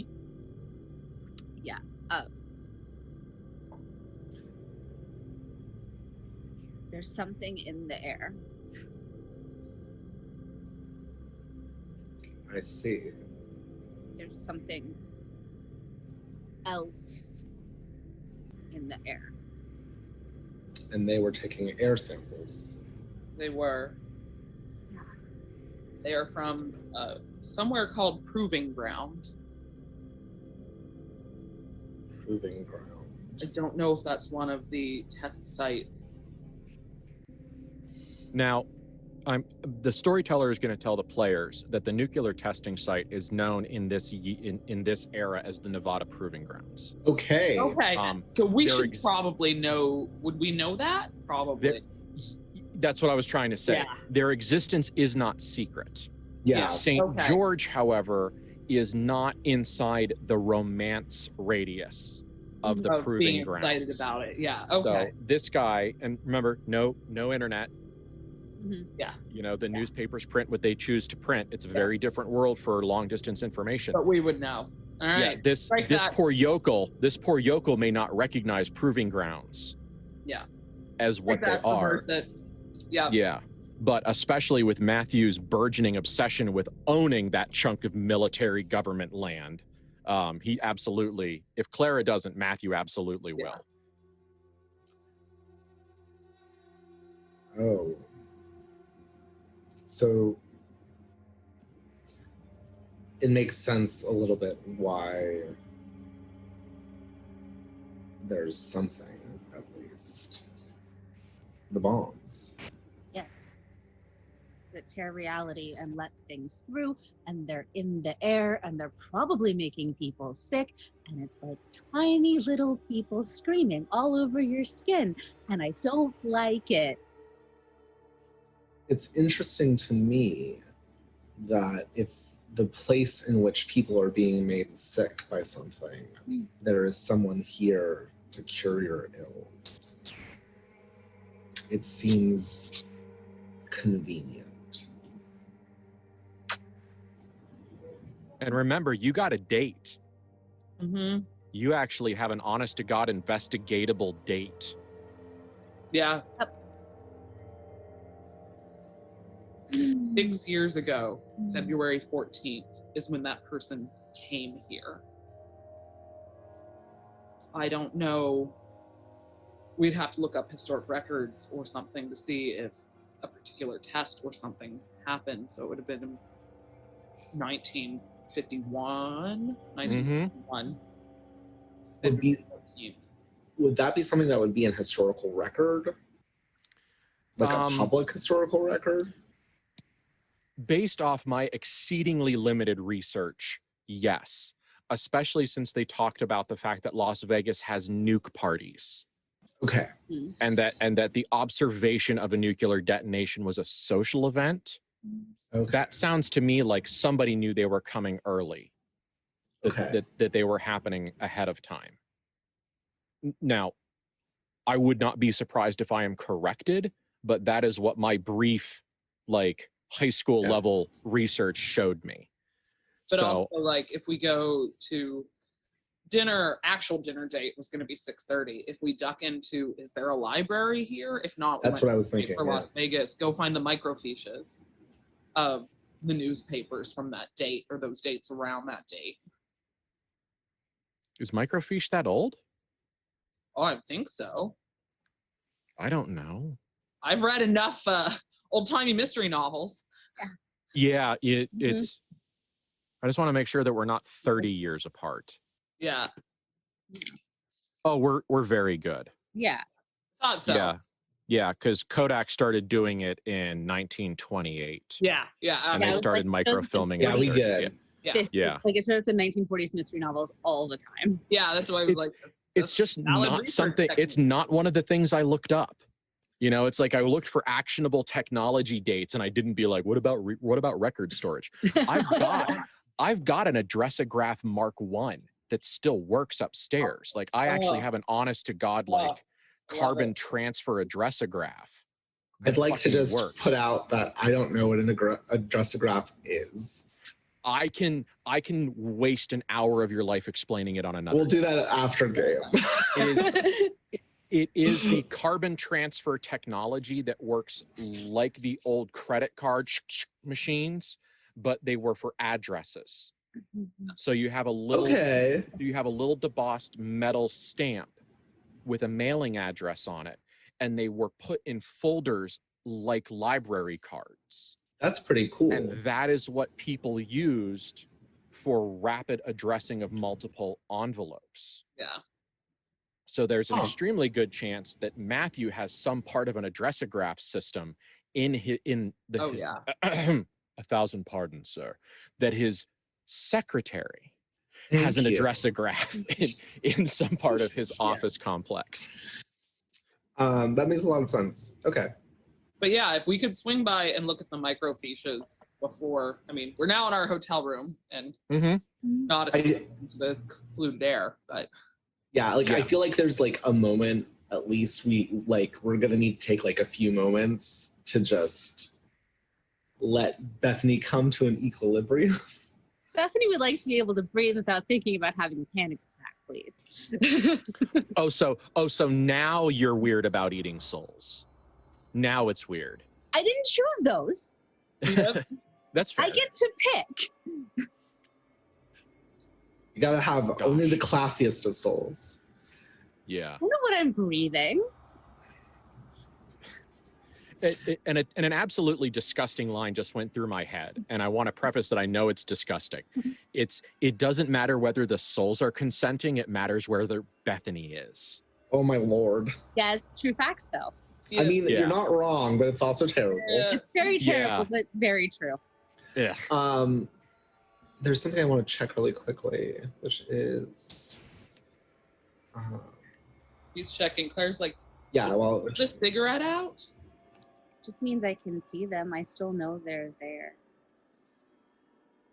Clara puts out her only vice in hand and then goes to look for the flask.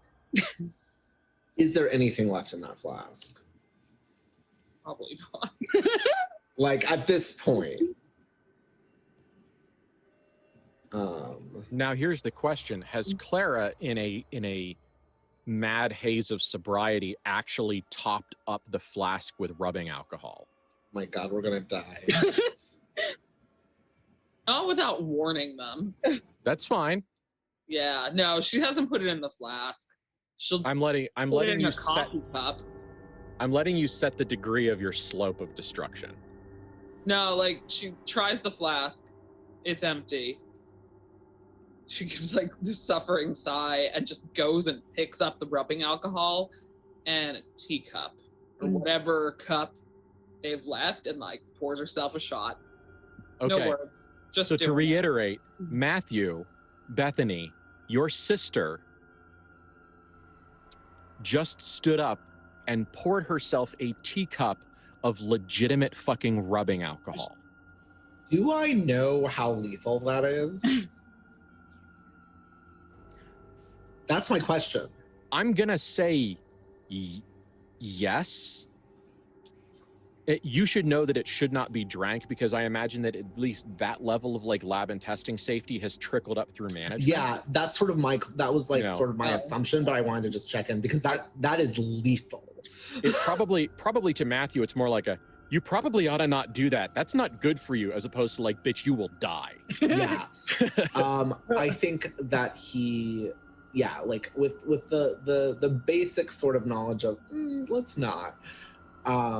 He will walk over and gently take the teacup from Clara if she lets him. So that's the question is, does she? Yeah. She is sulking and sad, just like the flask is empty. Like he looks genuinely like, oh no, the flask is empty. Like for himself also, but like he gently sets down the cup and looks at her and says, "It tastes bad," and points at the cup, "because it's poison."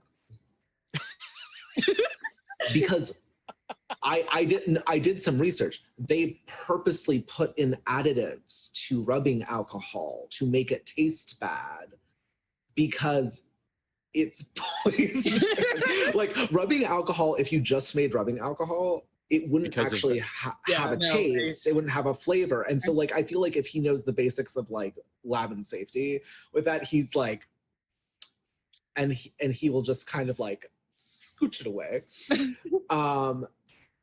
And he will take her face in his hands and give her a kiss and look at her and say, there is no place that is fully dry.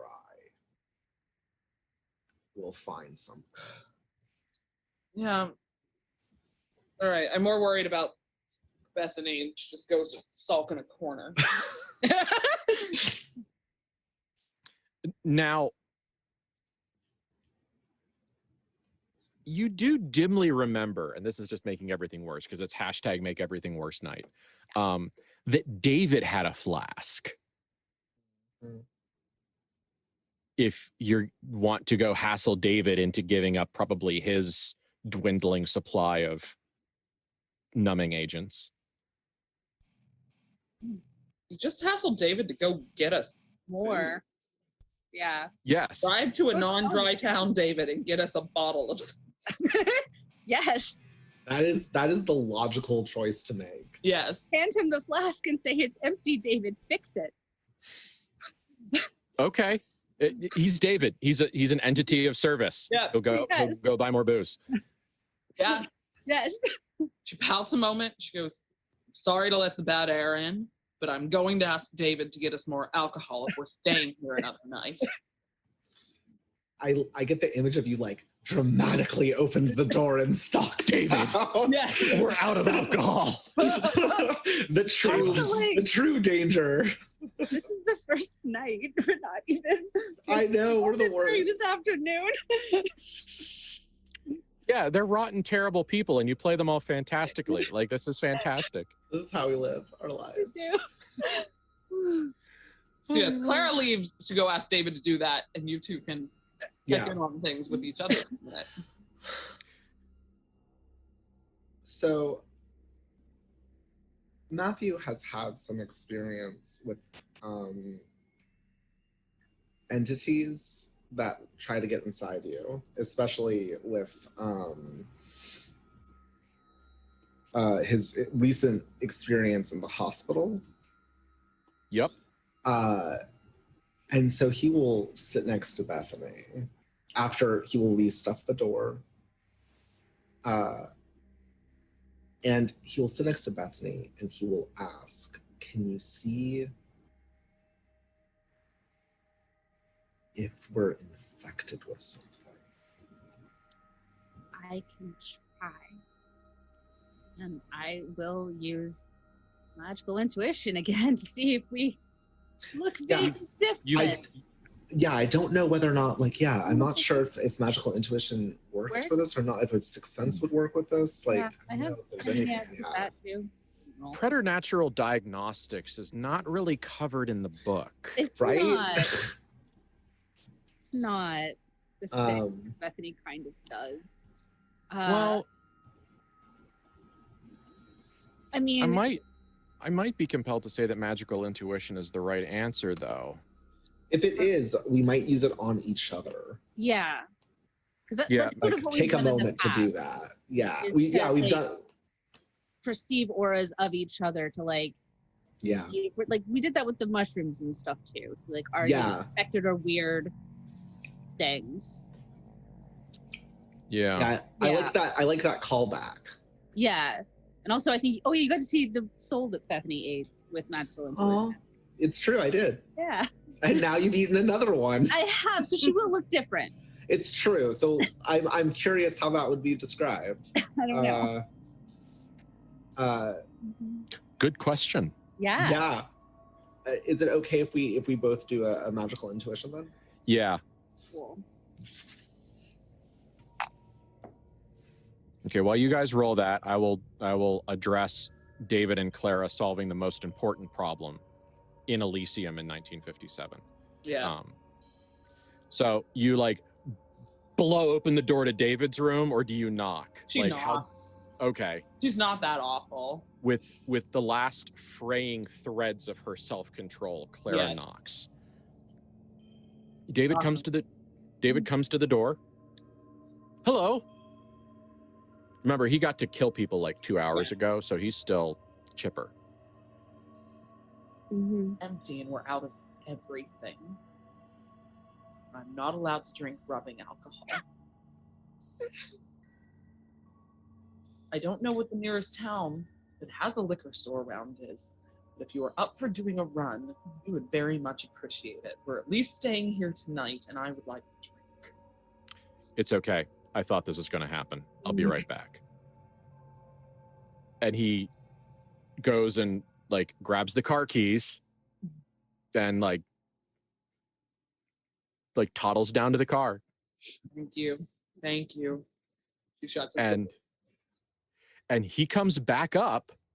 It knocks on the room, very polite. I mean, he is, as much as he is a crazy person, kind of person who does terrible things for you guys, he is still your, what is it? Jobs body? Or man. Whatever. Or man. Or your man. Or valet. Yeah. And he knocks on the door, and in his hand is not a shipping crate, not like a big heavy shipping crate, but one of those simply made wooden boxes, like a fish crate or something like that. That's kind of one of those wooden open top boxes that are around everywhere at this point. And sitting in it are a coffee maker and 2 bottles of vodka and an amount of coffee beans and a grinder. I just have to take a moment. And he said, a little sheepishly, because he said was, I figured I would bring this up in the morning. I didn't realize you were going to need it tonight. No, that's quite all right. Thank you. Zero judgment, just entirely entertained by this entire problem. Oh my God. Okay, so Clara, with Chinese wuxia movie levels of dexterity, grabs this crap So what do you do first? Do you do the vodka or the coffee? Pot of vodka, make the coffee, then Okay. Clara, you notice before anyone else does, because you like fucking Skeksis this stuff. There is blood on them. Not a lot, clearly wiped off. But there is like this part of a thumb and like a little bit of the thumb pad of not adequately cleaned blood. There's an entirely closed vodka bottle, and there's one that's missing like this much off the top. And on the one that's missing some, there is like a part of a handprint on the bottle. And the coffee maker has been cleaned, but it is clear that when it and the crate were carried to the car, they were carried by someone who mostly washed the blood off their hands. That's fine. So David went on walkies and bought you back a treat.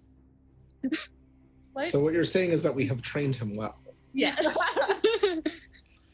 This is going to bite us in the ass eventually. But for now, Yes. Set this up in the bathroom just in case somebody would happen to look in the window, so we don't invite, the Mormon wrath on us. And she just goes to set it up in the bathroom where she can also surreptitiously clean that off before it becomes a problem. Yeah, it's the work of under a minute to finish cleaning up whatever crime scene David left this in. Yep. Because it's literally just like, all right, water, washcloth. Yep. It's clear that it's like he cleaned himself off and he used vodka to do some of it. Okay, yeah. Or to get blood out of something that blood doesn't normally come out of. And it's clear that he just missed this part of his hand when he grabbed the bottle. It's everybody does it. Everybody fucks up their own crime scenes. She still makes the coffee first, but then she cleans off the blood. Okay. That's fine. Priority. It's clear that the person didn't die over the coffee maker. It's absolutely like it's robbery blood, not murder blood, for what it matters. That's nice. All right, Wait, you two go back to robbery blood in the sense that like the person was robbed after he murdered someone, or robbery blood in the sense of like he injured someone while robbing them. In the sense of like the person was not squirting arterial spray all over the vodka and coffee. Okay, well no. And then it's like thumbprints and fingerprints, and just he didn't quite clean it off yet, which is probably part of the I was going to give this to you in the morning. Yeah. I mean, so there is an expectation that maybe at 1 o'clock in the morning, David was going to be sitting there cleaning the coffee maker like he was cleaning a KULT 911, putting a shine on it. I feel like if Matthew ever finds out about this, he's gonna have to be like, I'm a little worried if you didn't clean off the vodka well, that you didn't clean up your crime scene well, mister. You can, when you find cause to have that conversation, we can have it. But he does not, because he does not know about this. Nope. Yep. But yes, there was a magical intuition thing going on. Yes. Yes. Yes. Yes. You gaze into each other's abysses. Yeah. Yes. I got a 14. I Damn. got a 16. Or wait, you add soul, right? You add soul. Oh, Good I job. I got higher than that. I got a 17. Cool. I got a 16. Yeah. We stare really hard. Yeah, we do. Yeah. Matthew, you see Bethany. First of all,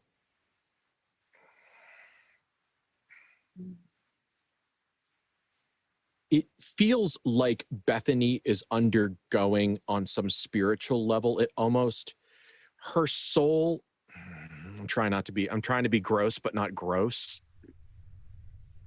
Because the first thing that came to my mind is it's like Bethany's soul is going through puberty, because it's filling out and taking on shape, but that's also really shitty patriarchy language, so I'm kind of 50-50 on it. It's blooming, it's blossoming, it's growing. soul in which Bethany, the soil in which Bethany's soul lives has become more nutritious. And so there is a sense of growth coming out of her. It is, before you saw where it looked very much like she was, she looked whole until you saw her start to be reassembled. And now it's getting to the point where there's more returned than is missing. And so there's something about her. It's almost like, to continue with the nuclear metaphors, it's like she's approaching critical mass. It feels like that there is an amount of energy within Bethany that is becoming something, the question mark. But also in as much as spiritually you're getting a vibe of her expansion, there's also a consumptive nothingness in the middle. Oh no. Spiritually, she almost feels like a torus, Taurus. Like there's expansion and energy around, but in the middle there's contraction. So it's the backside of a black hole. There is something stellar, star-like, galactic. There's something about it's not the thing that draws in, that is part of Bethany, is not dark like a cave is dark, where it's almost a warm textured darkness. It is an empty darkness. It is the void between the stars. It is there. It is not of earth, but it is cold and empty and endless.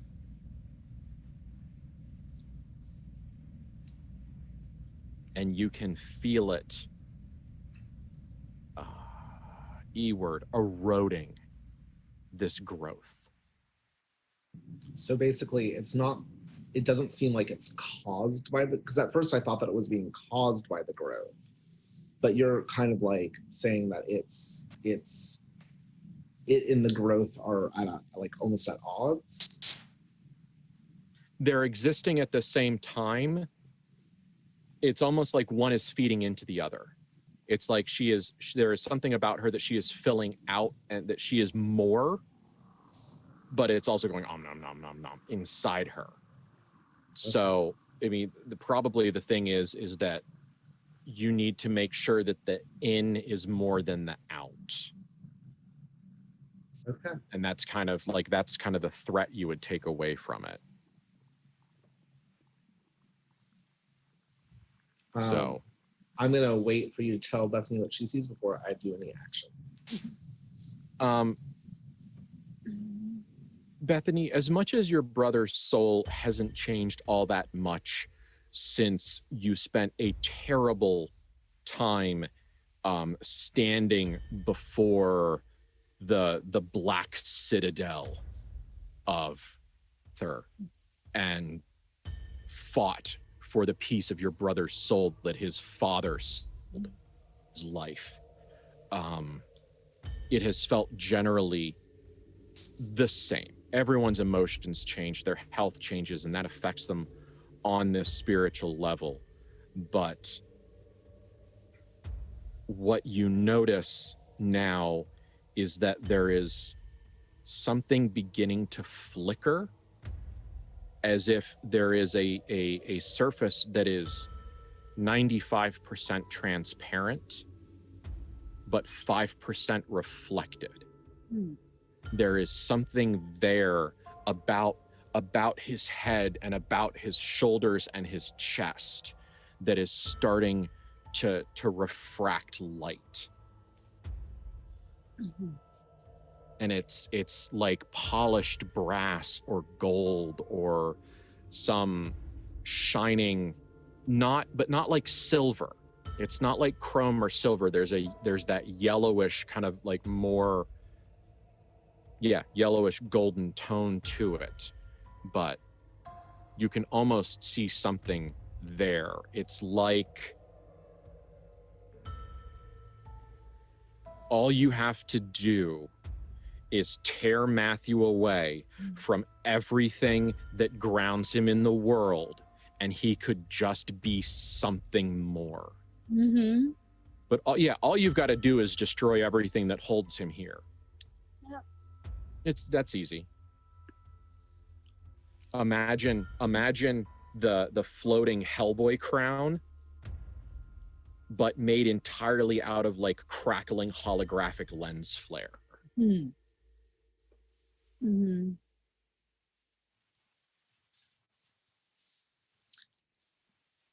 The big question that I also have is, do either of us have any sort of signs of infection? No. Mm-hmm. Okay. Good. No. You are as clean as people who think and act like you can be. Yeah, like valid. There. Matthew is going to look at Bethany, and he is going to put a hand over her heart. Mm-hmm. And as like over the emptiness.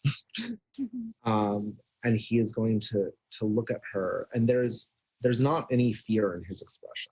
Like, he's looking, it's clear that he can tell that there is something more to her, and that he is seeing something more.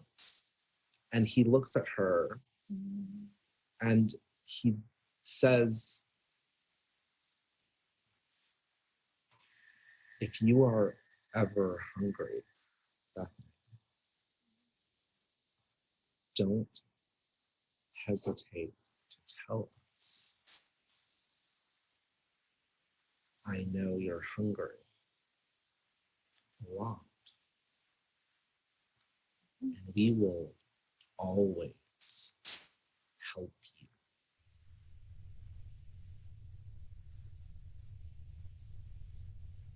Good, because I can't stop. I don't think I can. I think it's a very bad thing if I do. I think if you stop, there won't be much of you anymore, and I don't ever want to lose you. You're getting closer, you know.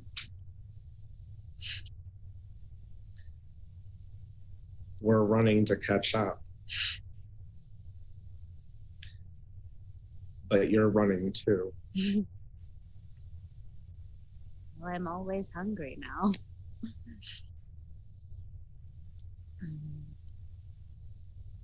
We'll find a way to get faster. I'm not going to ask you to slow down, because I don't think you can at this point. I'll do my best to take you with me, but all of you. But if I have to, it won't be as good for you as if you can do it on your own. I have never been someone who wanted to take something that I didn't do for myself. It would be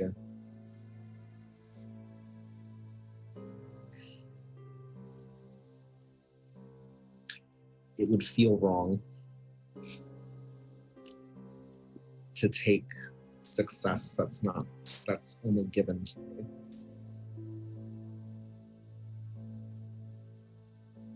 I don't want to ride on your coattails, Bethany. I want to stand next to you. I know you. Clara too. I know you can do it, both of you. I can see it starting. He will give you a platonic brotherly kiss on the forehead in the way that he does not kiss Clara. Yes. I feel like I always have to like the normal brotherly kiss. But he gives her this, like a kiss on the forehead, and then puts his forehead against hers for a moment and pulls back. and says, I don't see anything infecting you. I don't see anything in you either, so I guess we can breathe. For now.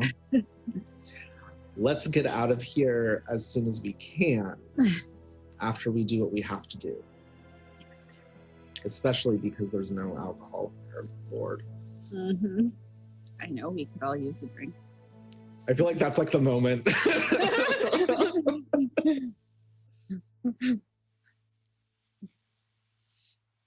That's the Yeah. that's the moment. Yeah. Yeah, like Yeah. Claire comes in, we're just like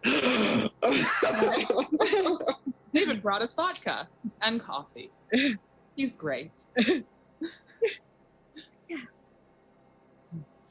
Ignore the signs of struggle. Okay. So it is 10:57, Is the time. and Yeah. shocking absolutely no one, we spent the entire night talking about our problems. we Which I also say- talked to the engineers, kind of. We have Which- a plan for the rest of the evening. I'm entirely thrilled with how tonight went. Like I'm not at all upset about it. I just always laugh when we're like, yeah, we're gonna solve stuff. We're gonna like forward the plot. It's like, no, we're not. We're gonna do the most fucked up slice of life shot that we can do. We did forward. We got a lot of information. We set up a lot of plot forwarding for next week. Yeah. Yes. Which, by the way, we're doing next week. Yeah. Yeah. This was a bonus episode, you would call it. We are back on schedule next week. And America is done having holidays, so hopefully everything calms down. Oof. They were setting off M80s in barrels near my house. Oh my They were God. dropping M80s in 55-gallon steel drums, and it was audibly slapping off both sides of the valley I live in. That is Like you could hear it, and you could hear the percussive slap bouncing off of some of the exposed landscape. Yeah, it was great. Yeah. Great, super great, the best. But okay, how are you guys doing? Are we feeling good? I'm doing great. Yeah. Good. Yeah. Okay. There's a lot of stuff going on TTRP Theater. There's Vengeance and Valdery. There's Sagittarius. There's Morkborg. There's there's Slay Industries, in which I play the Doghead Boy. And there's Happy Little Faces. Like, if you guys just want something just like super mellow and genteel on your Sunday lunchtime, they do like face painting tutorials, and it's super zen and adorable. So if you just ever need something peaceful on your Sunday lunchtime, that's American time, and check out Happy Little Faces. Also, there are people behind the scenes that work really, really hard and put a lot of time in. And I'm never going to stop fucking talking about how cool the people that make us look good are. And I'm not sorry.